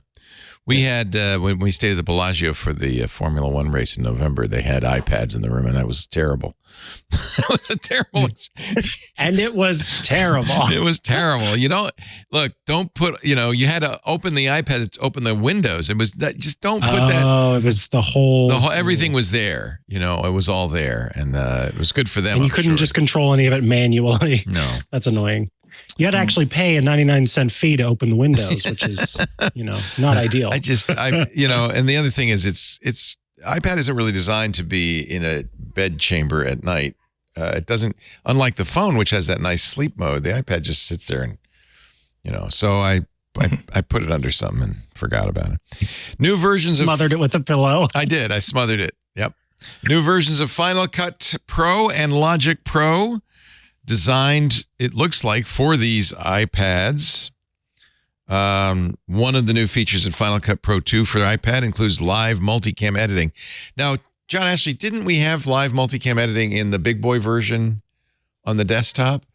When we had? I mean, you don't use Final Cut, I guess. Well, yes, there's always been multicam. There's always been multicam. There's always been multicam in Final Cut for since 10.0. So this is new to the iPad then? Yes. Okay. But what's cool is you can use iPhones, up to 4 different iPhones, to record different angles of a scene at the same time. And then the footage is streamed to the iPad running Final Cut. That's kind of cool. The iPhone has a decent camera. It'd be really cool to do a multicam shoot with 4 iPhones. In fact, after the event, it was made clear that not only was today's entire event shot on iPhone, it was also edited on the Mac and on iPad. Oh, interesting. Yeah. There were some people who were hoping it would be shot on Vision Pro for an immersive experience. I saw that. It didn't happen. Yeah. Right? Yeah. And there's also a Final Cut desktop release. It might not have hit the Apple Store yet or the Update Store, App Store, English, but it's coming. So Final Cut 10.8 was also announced today. So everybody who uses Final Cut, please back your stuff up before you do the update. Are you a Final Cut user, Doc? Or? Yeah, I'm actually a certified Final Cut instructor. Oh, nice. Which is why Andy and I speak at the thing at NAB. Yeah. Oh, all right. Multicam feature enabled via a new Final Cut camera app, standalone, which supports white balance and manual focus controls, auto metering, ISO, and shutter speed adjustments. Final Cut camera is on the App Store free. These will both be coming, the update to the Mac, the update to Final Cut Pro for iPad 2. And again, that is the second version of the app called Final Cut Pro for iPad, not an app for iPad 2, will be coming, according to Apple, later this spring. For some reason, Logic gets a specific date, which says that which we'll talk about in a moment, but that one's coming on May 13th. Yeah. So I wish I knew more about how pros would take advantage of multicam. Like, are they pleased to have multicam on the iPad, but are disappointed that, well, I can only use iPhones to do so? Why don't you open up the OS a little bit that I can basically use any compliant camera with it? I don't know if that's a deal breaker for them. You can definitely use any compliant camera through a little bit of cheating. Because you're just going to NDI it to the iPhone, and then this thing will see the iPhone. So in theory, you should be able to do that. Okay, so you're not stuck using iPhones for multicam. Yeah, I mean, it's just NDI is NDI, so it should work. But I think that what they'll do, and it's the easiest to test what you can control. right? So they know exactly what an iPhone is. The delta of all the things that when it becomes a Blackmagic or a Sony or a Canon or Fuji or Panasonic, now it's out of their hands, and now they got to depend on other people. If they start here, they can have it work, and then after they have it work, they can be like, okay, now Sony, show me what you got. Fuji, show me what you got, and then they can slowly work it in. So I think it's a good jumping off point, mostly for the control mechanism. So now we've got it clarified. You've always had multicam in Final Cut, but it was after the fact, right? You would shoot ISOs, and then you put it all in there, and then you could switch as your. Oh, right. I'm sorry. That's what I meant. Live. And now the new thing is it's live, which means in effect it's like a TriCaster or eCam or something. You're switching in Final Cut, right? Nothing's like eCam, Doc. I'm joking. Yes. No, I mean, but I think that's interesting. They're turning the iPad into a switcher, in effect. Yes. Super interesting. And I can't wait to test it out. I have 13 Pro Max, 14 Pro Max, 15 Pro Max. So as soon as the iPad comes, we'll find out. You're set. See, that's really, I think. Go ahead. I was just going to say, when you were saying sort of who this was for, I think this feature certainly encourages people to, instead of selling back their old iPhones or trading them in, they end up keeping them because now they've got suddenly a multicam setup. That's why I have never traded my phones in until the third year cycle now, for the simple reason that they make great extra cameras. Because like Leo said, at the very top of this segment, the iPhone is a pretty decent camera. So I've always kept the last two models because the cameras are pretty. So, okay. And can you now do in the new Final Cut for Mac? Can you do this as well? Or is this just in the iPad, this live multicam? It's going to work with both when the update comes out. So yeah. And again, we've always had multicam, but again, live having to be able to pull this live multicam is a whole different basically you're running a switcher. So now I'm curious. I mean, I wonder, can you let the iPhone run for a long time as a camera? I guess you can. I do that with eCam. Oh, 100%. Yeah. In fact, when I was at my mom's house, I did the entire show using eCam and an iPhone. So that's good. That's really interesting. I presume they're using continuity camera. Apple's using continuity camera. Do you know, Mr. eCam guy, if eCam supports this as well? It must, because it's a virtual camera, so Final Cut must see it as a camera. Yeah, I mean, we automatically support anything that the OS can support. Right. So in theory, this is just going to work. And we already do this now. We already allow you to do multi-camera switching with iPhones. Yeah, right. And so it's they're just adding this directly to the editor, which weird. I think brings some cool things, like when it comes to adjusting your picture or having some, sort of custom cameras or cameras in weird places. Like there's a lot of stuff that you're going to be able to do with this. So I'm looking forward to this. I love the fact that it even said external projector support, because imagine in a church service or a wedding or something, and you got people running around with the phone giving you different live angles. Instead of everybody not being able to see, you can just look at the projector. Oh, it's going to be cool. All the bridesmaids are camera operators. Yeah. I mean, if I had this like during my sets, I would have got like a couple of my boys to run around with the iPhone while I'm in the booth and I'm doing my thing. And they got one person in the dance floor looking back at me, and then two people on the side, like a hand shot, watching me switch the tables. I think it would have been a cool little setup. So it's very interesting. Huh. They match pretty well. So if you have last year's and the year before's and the year before, that's okay. They all kind of match up pretty well, or matching up is relatively easy anyway, as long as you use a white balance card. They have a shader. They have shaders built in too. Yeah. So that's probably why.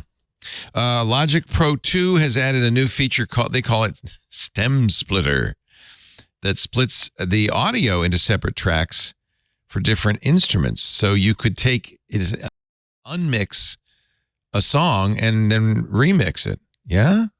Yes. That's very interesting. We'll have to see how well that works. There's a lot of apps in the DJ world that do this already. Oh, okay. Our buddy Michael Simons over at Algorithm, for Algorithm DJ, just DJAY. Like they've had this for about a year and a half now. Oh, okay. And it works pretty good. So I'm super interested to see what Apple's doing with it now that they have like more direct access to a processor as opposed to just software. It feels like they can do stuff with the media engine and make it even cooler. So I'm super interested in this. They're claiming it's using AI. I would make mashups a lot easier, right? Segue from one thing to another, take the vocals from one song and put it in another song and things like that. It'd be very interesting. Yeah. That's to me the most exciting thing when I see the new hardware is what kind of new creativity it might unleash. I'll give you one that most people wouldn't think of, but could save your bacon. So I was doing some filming outside and they were playing music in the background. And it was the one chance I had an opportunity to get this particular interview. And then after I get home, I'm listening to it. I'm like, I can't put this on YouTube. It's immediately going to get flagged. Yeah. And then my brain said, hey, dummy, throw this at the DJ app and say, isolate the vocal. And so what does it do? It 86 the background music that would have ruined my YouTube status. And it just had my voice and the other person talking. And are you hearing this? This is great. So you can save yourself if you're ever in a situation where you need to record a video and a video happens to have like Led Zeppelin playing in the back and you don't want to get in trouble for that, just strip it out and keep the vocal. That is cool. That is cool. There's a new feature called Session Players that offers an AI-driven backing band. Okay, let's not do that. Virtual drummers, bass players, and keyboards. Andy and the Anakos. They are both free upgrades to the existing app. Apple consistently makes Logic and Final Cut an amazing deal. Buy once, get eternal upgrades. On the Mac, wait a minute. Yes. Monthly subscription model. I missed that part. That's for iPad Pro. So for as long as Logic Pro for iPad and Final Cut Pro for iPad have existed, they have always required a subscription. It's only the desktop. Mac OS versions. Aww. Logic Pro May 13th, as you mentioned, later this spring for Final Cut. Same with the camera app, so don't go rushing over to see it. Anything else? What else? That's so good, Micah. New iPad Pro lacks millimeter wave 5G and ultra wide camera. Okay, fine. Yeah, I'm okay with it ditching a camera. Folks are saying that's because the ultra wide camera needed to stick out a little further. Yeah. And so ditching that. Won't be 5.1 millimeters with that. Exactly. Cool with it. All right. Let's take it too. I never clip something directly to it. Like there's so many clip-ons that you can add to get that stuff later because you don't use that camera all the time. Exactly. So why not just get something that can magnet to it or clip on or stick with nano grip or whatever the heck Micah called it? Nano cling. Nano cling. There we go. Let's take a break. When we come back, there is other Apple news, but I think can I put a lid on it? Are we got everything from the event? Put a lid on it. Ford took us 2 hours, but 48 minutes, well edited, well kind of explained and annotated. And of course, the event is online. You can watch it. I think it was well produced. I wish they'd go back to live events, honestly. I know I can only say that because Alex Lindsay is not here. But I think that's something missing. It's a little too promotional. It's a little too canned. Just my and thought. to be fair, these events are always like marketing promotion, but it does feel more like less like, hey, we this is our day in which we will be informing everybody, including analysts and the press, about stuff and fielding a lot of questions and a lot of speculation about what we're doing, why we're doing. Now it feels more like, I mean, I don't mean to be dismissive and calling it an infomercial, but that's the first time I thought that. Yeah, it feels again, that way. It's like, I had the same reaction. What if you had one pan that could let you throw out this wok, this frying pan, this grill top, and do it all for just $29? I'm with the scientists who helped make it happen. Josh, how the heck do you make this happen? I'm kind of sorry also that you don't, I mean, the live demos and even just the kind of the humanity of it, just it feels so much less personal. It just doesn't feel as a personal. I mean, I never get to go anymore, so I don't get to go to the hands-on lab or anything afterwards. But I liked that. I like the performance aspect of it, and I know nobody can do it like Steve Jobs, but Tim does a great job, and I think him relating to the audience. It's one of the problems Apple has is that they are so hermetic, and him going out in public is not a bad thing. Yeah, well, one thing when the audience gives feedback too, that actually could help sales, right? If all of the smartest tech people in the room, which you know who's sitting there, and they have a visceral, like happy reaction to something announced, like it's the thinnest 5.1 millimeter iPad, and the crowd goes, wow. Yeah. You can always tell. Yeah, you can always tell. Damn, I gotta buy that. Plus the acknowledgement of the team, when they have, and here's the team that worked on this. Thank you for, losing your families and your life for the last 6 months. And I just there was something about that, but I know Alex will say, no, these are also information dense and they're much better and they control it and blah, blah, blah. In 3 years, at the end of the video, it's going to say generated on iPad Pro as opposed to shot and recorded on my phone. And it's just all it already feels more AI synthetic. Generated. We're made a step in that direction. I mean, those transitions, like that's not real. Right. So. Right. I think also with the live events, we all sat around and waited for the appearance of Air Force One. Yeah, like always, that was always the moment in time. There was no Air Force. There was no Air Force in this one. It was John Turnus mostly, and then somebody else in the lab. He'll be big at WWDC. Yeah, we'll see them. Yeah. We'll see them at WWDC. All right, let's take a little break. We will have more in just a moment with our panel. Andy Iannacco, Doc Rock, Micah Sargent.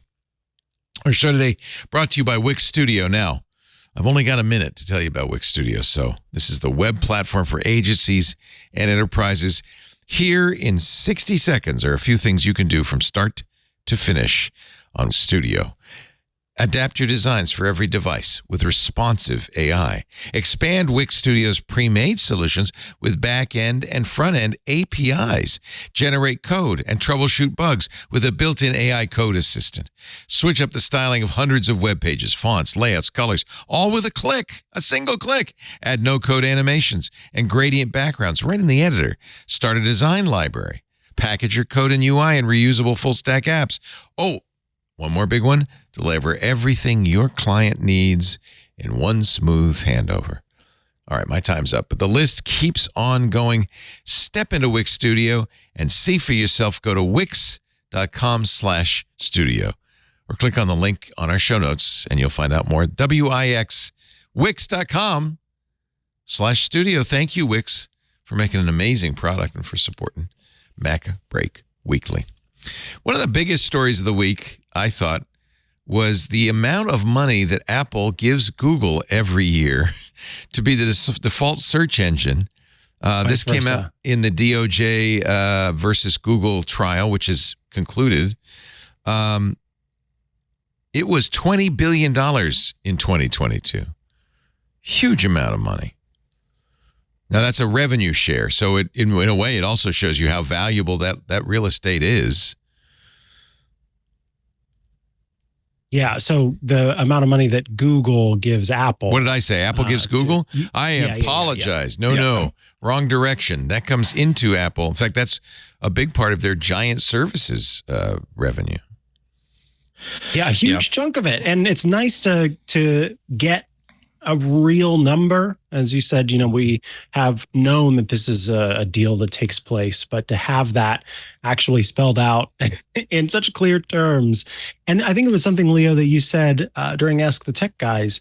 What is it that Google is afraid of losing by not having that payment in place and giving people the option to choose the search engine? Yeah. Both. I mean, all of these are. That was the 2022 number for the amount of money that Apple paid to Google. From that, we can match that up with stuff that Google has already said about percentage of revenues that they're paying back to Apple to indicate that it's worth about less than $60 billion a year. And when you compare that to how much money that Google makes on their services in total, that is a double-digit percentage.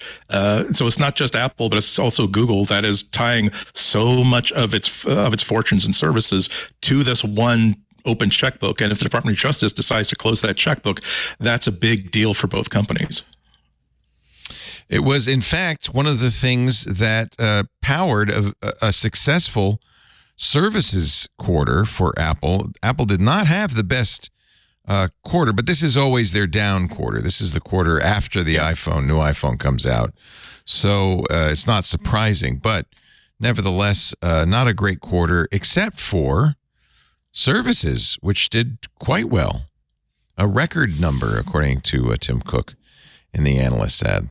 Let's see. Here are Jason Snell's 6 colors. Actually, there's only one for revenue, and you can see how spiky revenue is. It's always that fourth quarter. Right. That's the big quarter, the new iPhone quarter.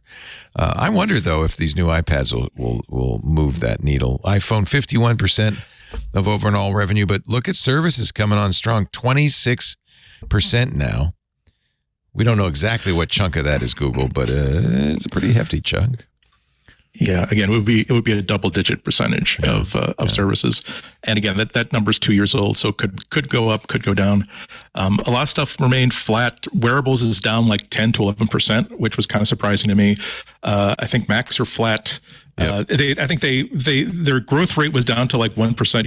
Here I am talking, so I'm an experienced business journalist as opposed to a technology journalist, but I have a lot of seeing eye finance nerds who explain these things to me, and so so they beat expectations in an okay manner.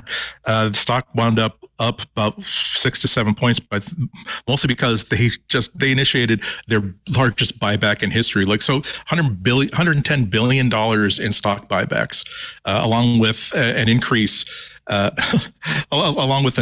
in dividends, the dividend, in their dividend rate, 4%. So this is, it looks as though Apple and the board were very, very aware that this was not going to be a super great quarter.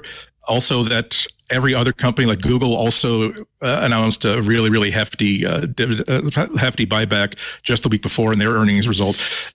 It's this year. I'm becoming very aware that like the stocks is also one of these companies' like most important products, and that there's competition for that product.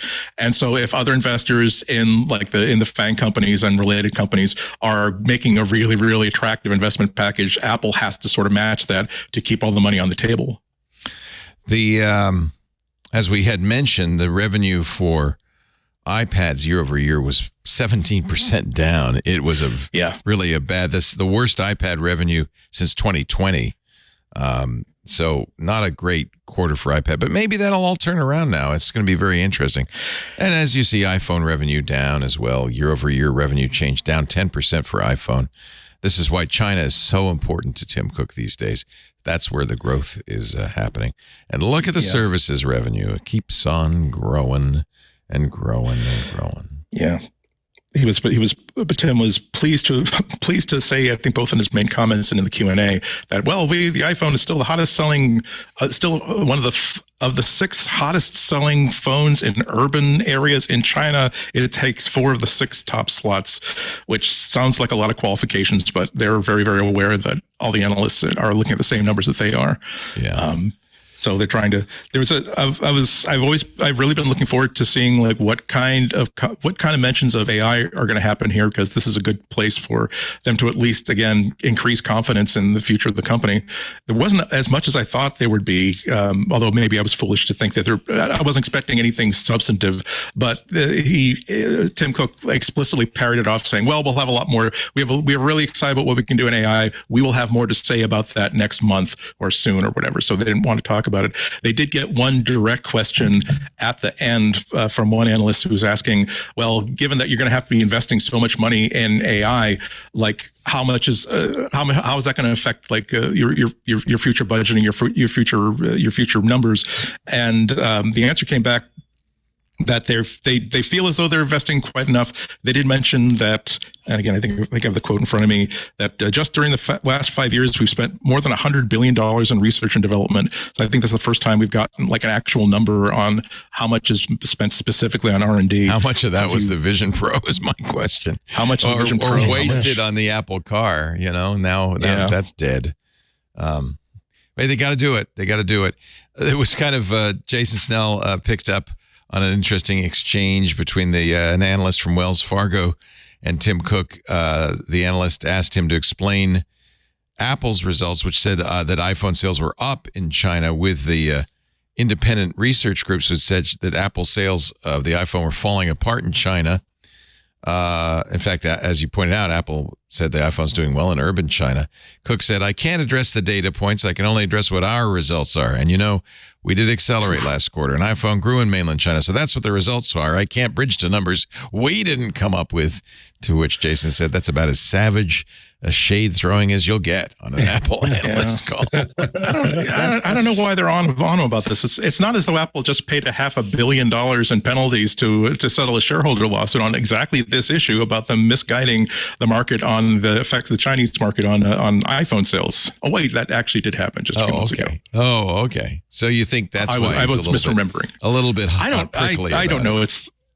I mean, it's definitely going to be a topic of conversation. I would think that if he said that, he knew that was legally a defensible thing to say.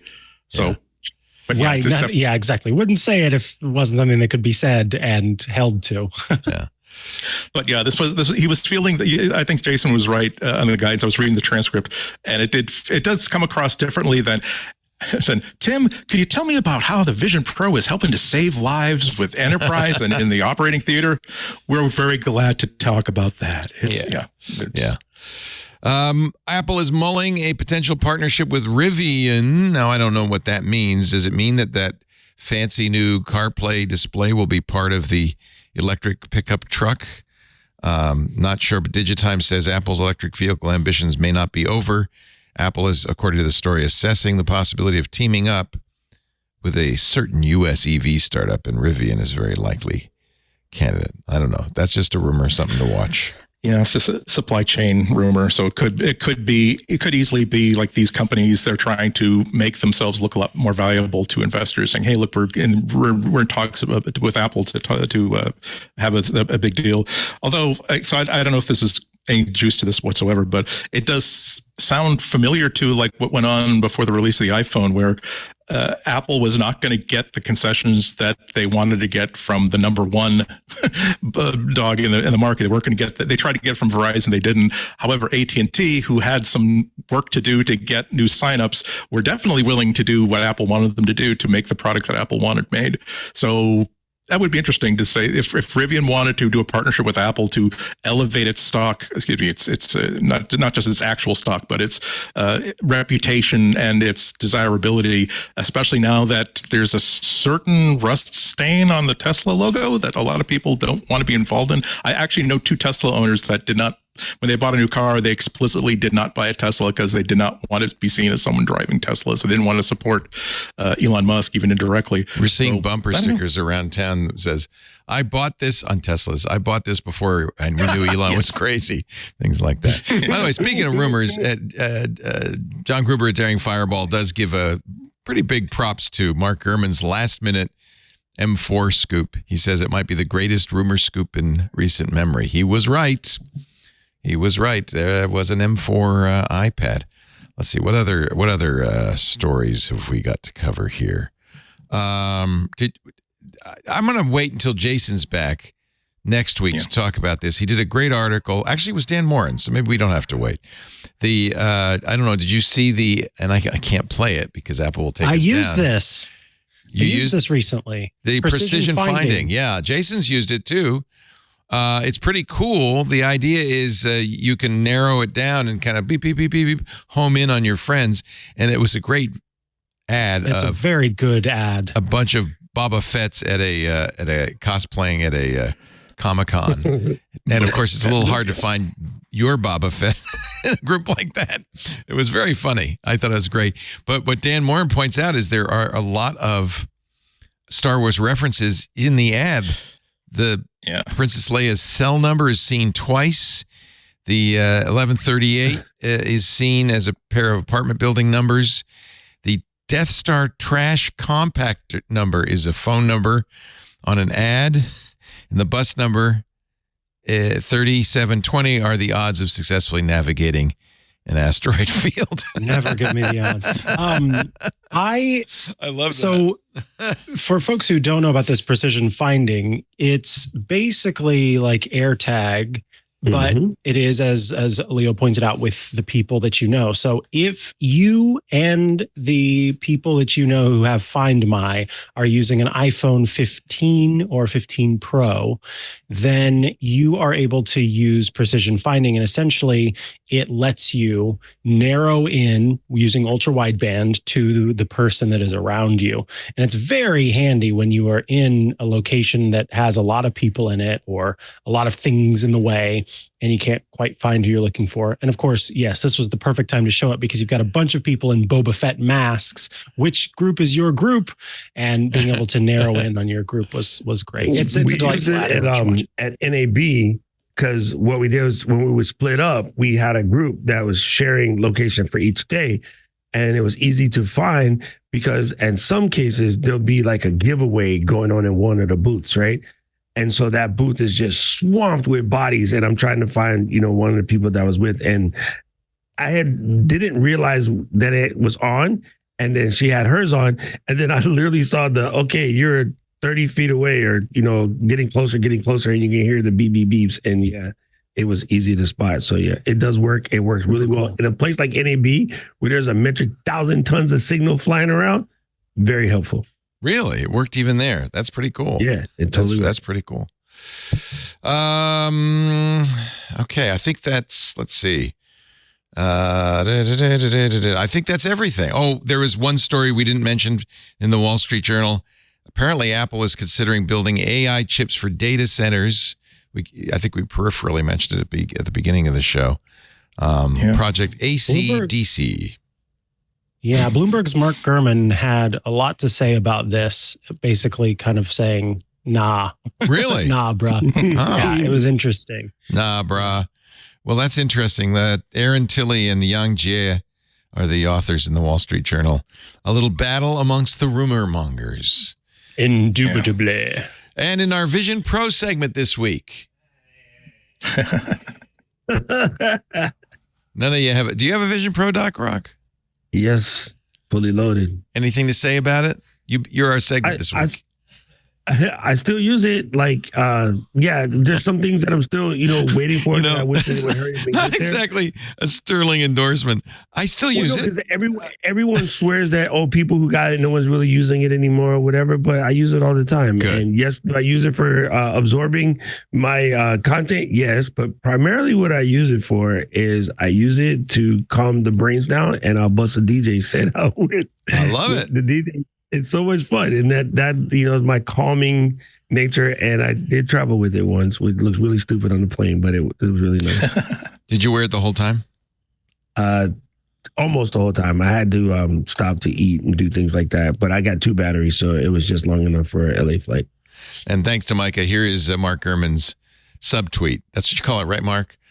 Responding to the Wall Street Journal. Yeah, when it's not exactly, because there's no link to the thing, or it's not a quote tweet. So that is a pretty good subtweet. Yeah. He says, on Apple and AI servers, Apple, I don't know why, but in case you're interested, Apple started a project around 2018 to develop server chips to offload those used by Google, etc. That project was canceled.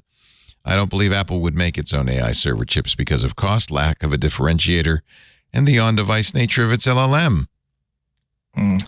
So there. The only way that would make sense is if they really wanted to hit the privacy angle really, really hard and be able to say that, hey, look, even when your data leaves your Apple iPhone, it stays on Apple servers running on Apple chips using a model that only we understand.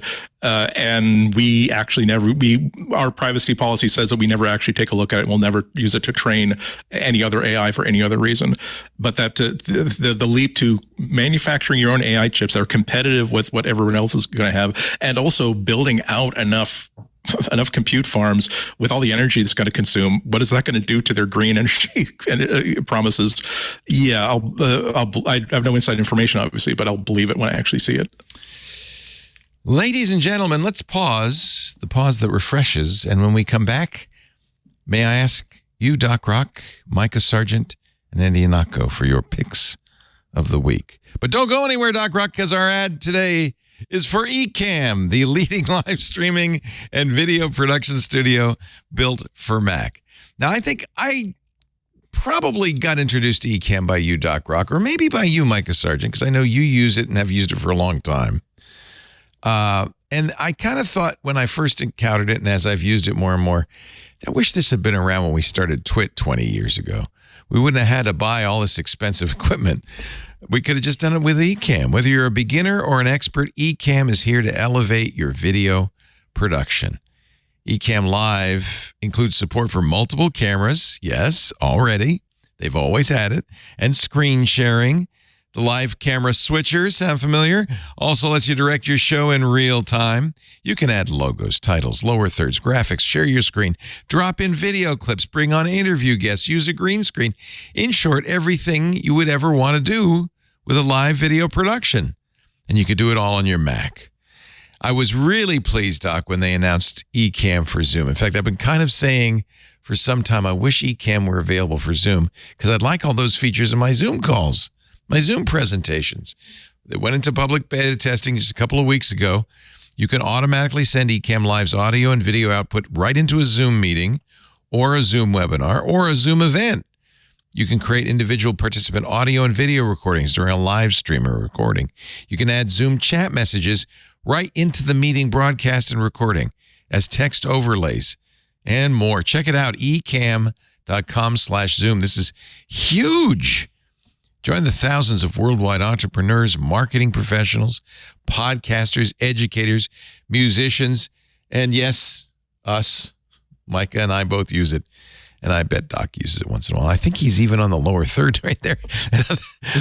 And other Mac users who rely on Ecamm Live daily. It's ECAMM.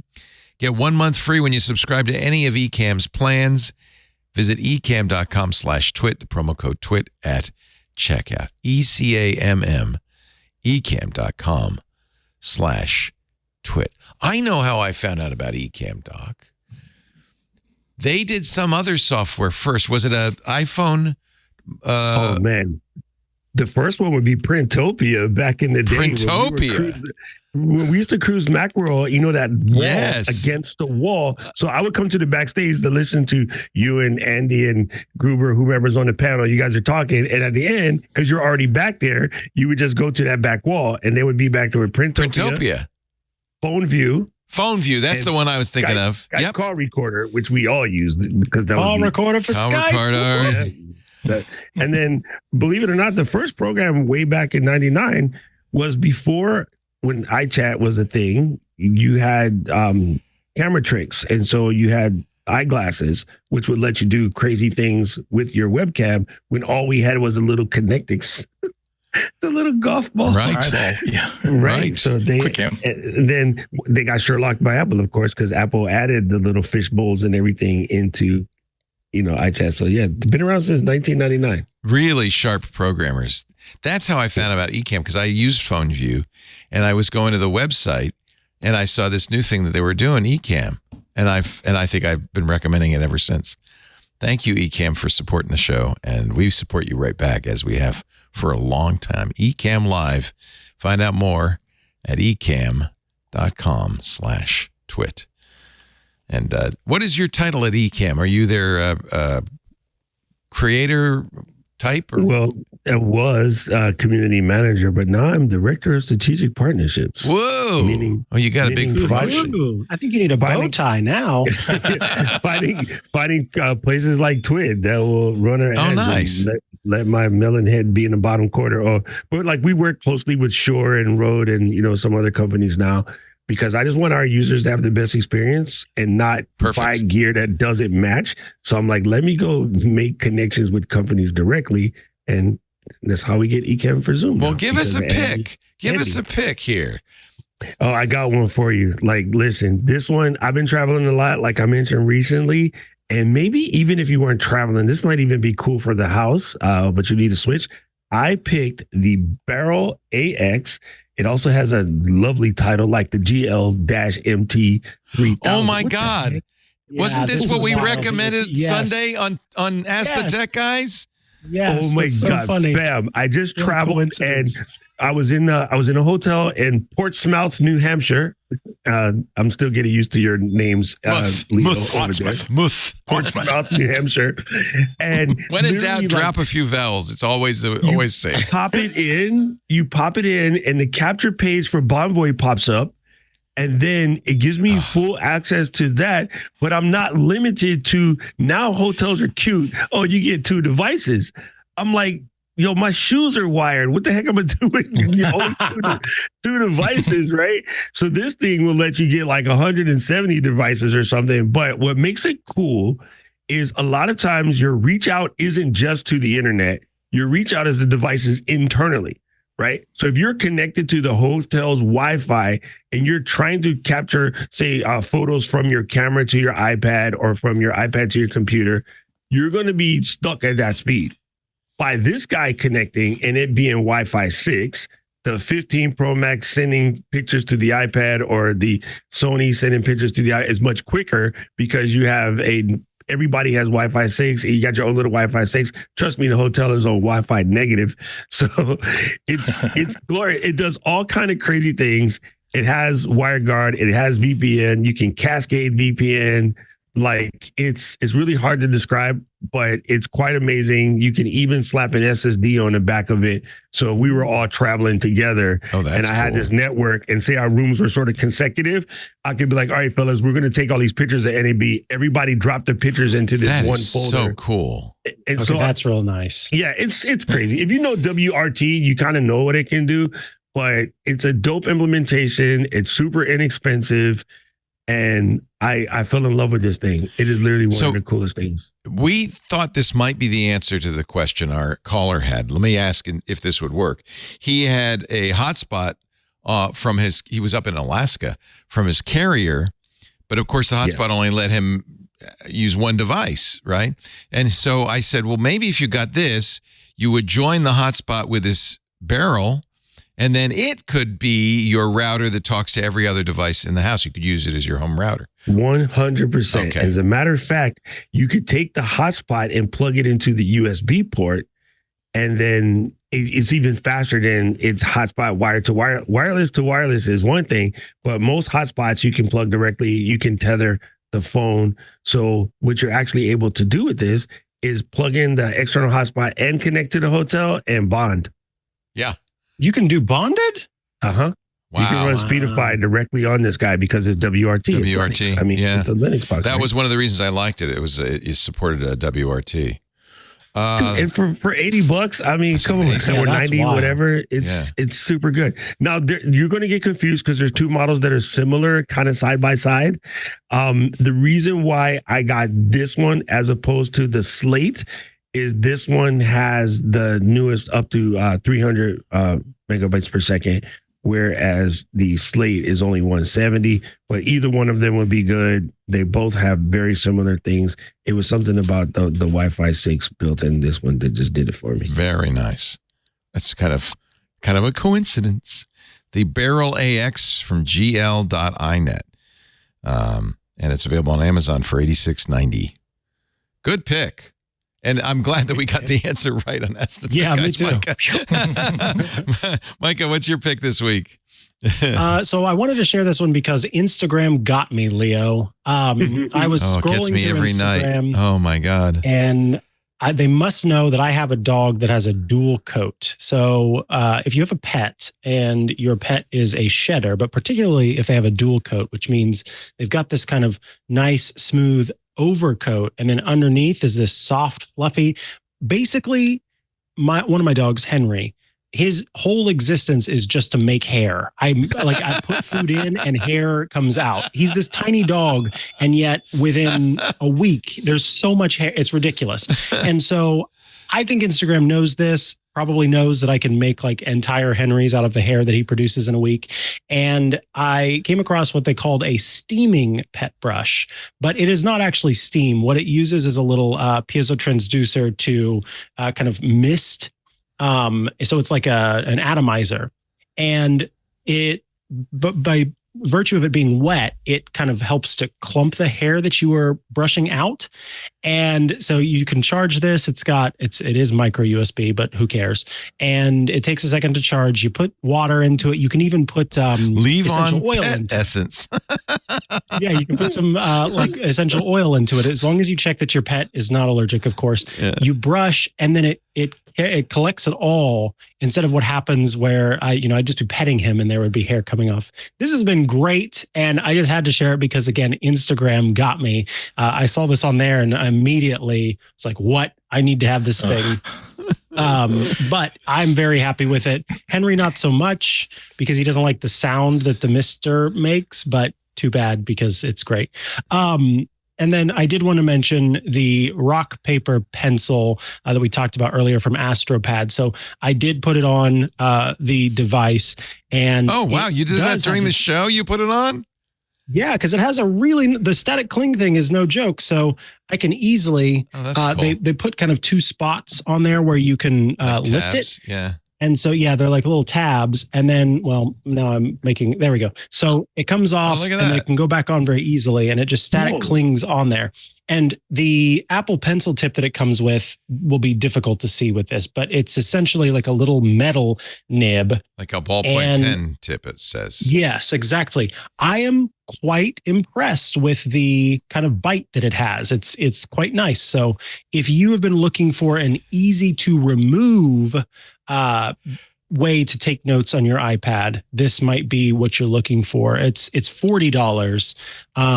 But with that, you get 2 of the little ballpoint pen nibs that I've found to be completely compatible. I was doing brush strokes earlier and everything. It was working great.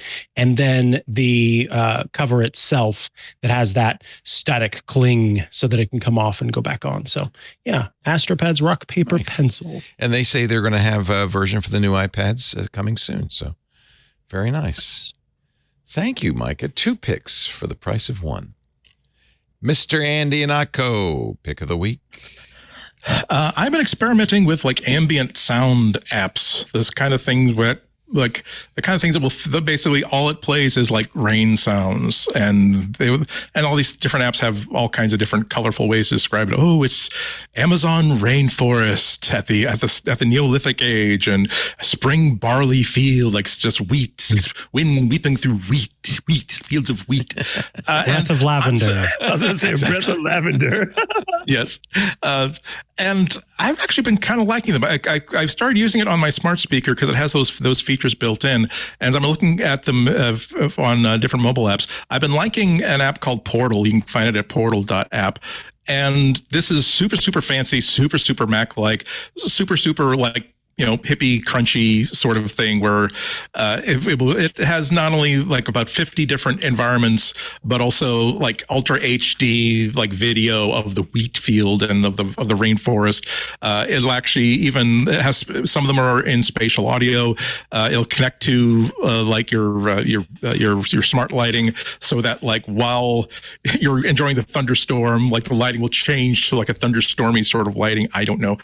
And I find it really, really useful, not only for getting to sleep, because it masks, like a house makes little bits of noises that might, as you're really just right on the precipice, like suddenly jolt you up.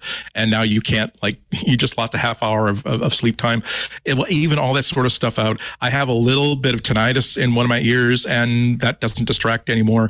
It's also really good for focus when you're working, because again, sometimes some noise is good. I can't listen to music while I'm really immersed in work because it will become sort of a distraction. But I do find that having some sort of ambient noise going does help to keep me focused. It lets me hear what's going on in my environment without every little detail, what's going on in the street outside affecting my environment. Like, I don't know, roofers like ripping up a roof like right across the street while I'm trying to podcast. You can also mix it into like whatever your standard Mac audio is, so you can still like have audio alerts. You can still have all this sort of stuff. It's really pretty good. It comes now. The gotcha here is that it comes with 6 for free. They want you to sign up for like the extra crunchy, extra like hippie sort of arrangements. Those are like $10 a month or like $50 over the course of the year. I'm not a big enough fan for it. As somebody who just canceled like most of I just canceled like my Apple One plan because $40 for the only thing that I was actually using was the 2 terabytes of iCloud storage. If you're, it's a hard sell for $10 for these ambient source sounds. For me, your mileage might differ, but you do get 6 that are actually very, very useful and will at least give you some idea of, is this making me more productive to set a sleep timer, or set a task or a focus timer, have the stuff going into my headphones or into my smart speakers. It does support AirPlay, so you don't have to just use spatial audio on your headphones. Give it a try. If you don't use this, give it another app a try. I like this one because the level of polish is pretty high. This is it have a kind of oceany.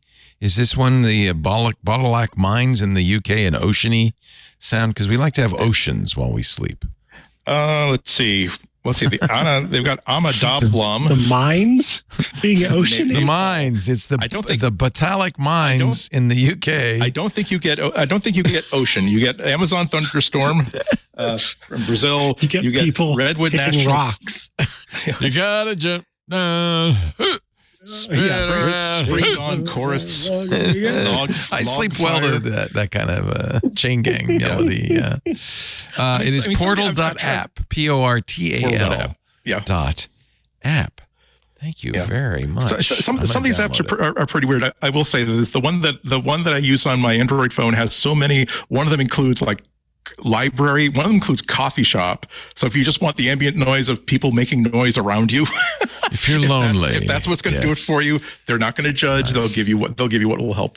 Interesting. Well, we often put sleep sounds on our HomePod, the big HomePods, which are on the left and the right of our bed in the house, and it's very relaxing and stuff. And also as we travel, and it would do spatial too, which is very cool. I'm going to try this. Yeah. This is good. Portal.app. Thank you for the recommendation. And thank you. Mac and iOS. Mac and iOS. Okay. Thank you, Mr. Dr. Rochter. Everybody knows him better as Sean brought us. No, wait a minute. That's Snoop Dogg. Snoop Dogg. Doc Rock joins us whenever we can get space for him. And in this case, Jason Snell dropping out was a perfect time to get him. YouTube.com/Doc Rock, and of course at eCam. Anything you want to plug? What are you up to these days? Anything new and different? Man, honestly, just been working. I am going to be releasing my own physical product pretty soon. Oh. But I will tell you in about maybe 3 weeks to a month when I get back from Chicago. We'll get you back on then.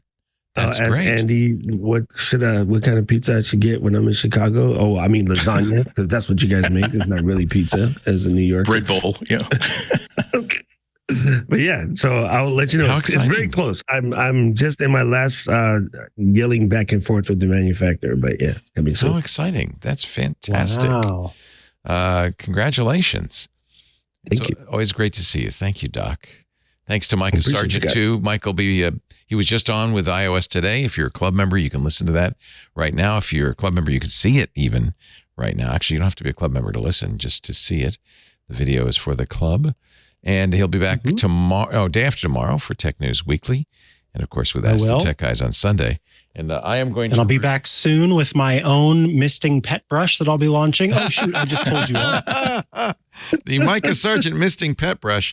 And I have, Micah, something you're very interested in. I was going to make it my pick, but we're running out of time, so I'll save it for Ask the Tech Guys. This is just came out, the new Kobo Libra 2 Color, which is really interesting. It's exciting. It's look, I mean, you know how color is on a e-ink screen. It's not super bright, but let me go back to my books, and I have some comics on here I could show, so you get an idea of what kind of a comic would look like. It is color. I mean, that's kind of cool, right? It's color. Yeah. Yeah. And all I wanted, as we talked about, was just a differentiator between one thing and another, and that I feel is if you don't want to get an iPad and the expensive pencil for a lot less, you could get the Kobo and its pencil, which allows you to annotate, draw, create notebooks. It even has text recognition, which is kind of cool. So I feel like this is an interesting product. you might want to take a look at. But we'll do a full review on Ask the Tech Guys on a Sunday. But this just came out this week and it's a good alternative. Buy this instead of the expensive iPad. You'll be so much happier.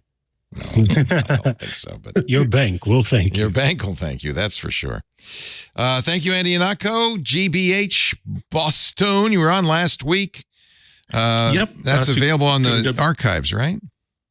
Go to WGBHnews.org to listen to it. Listen to it whenever you want. You can also go to the WGBH News channel on YouTube because we went from the Boston Public Library.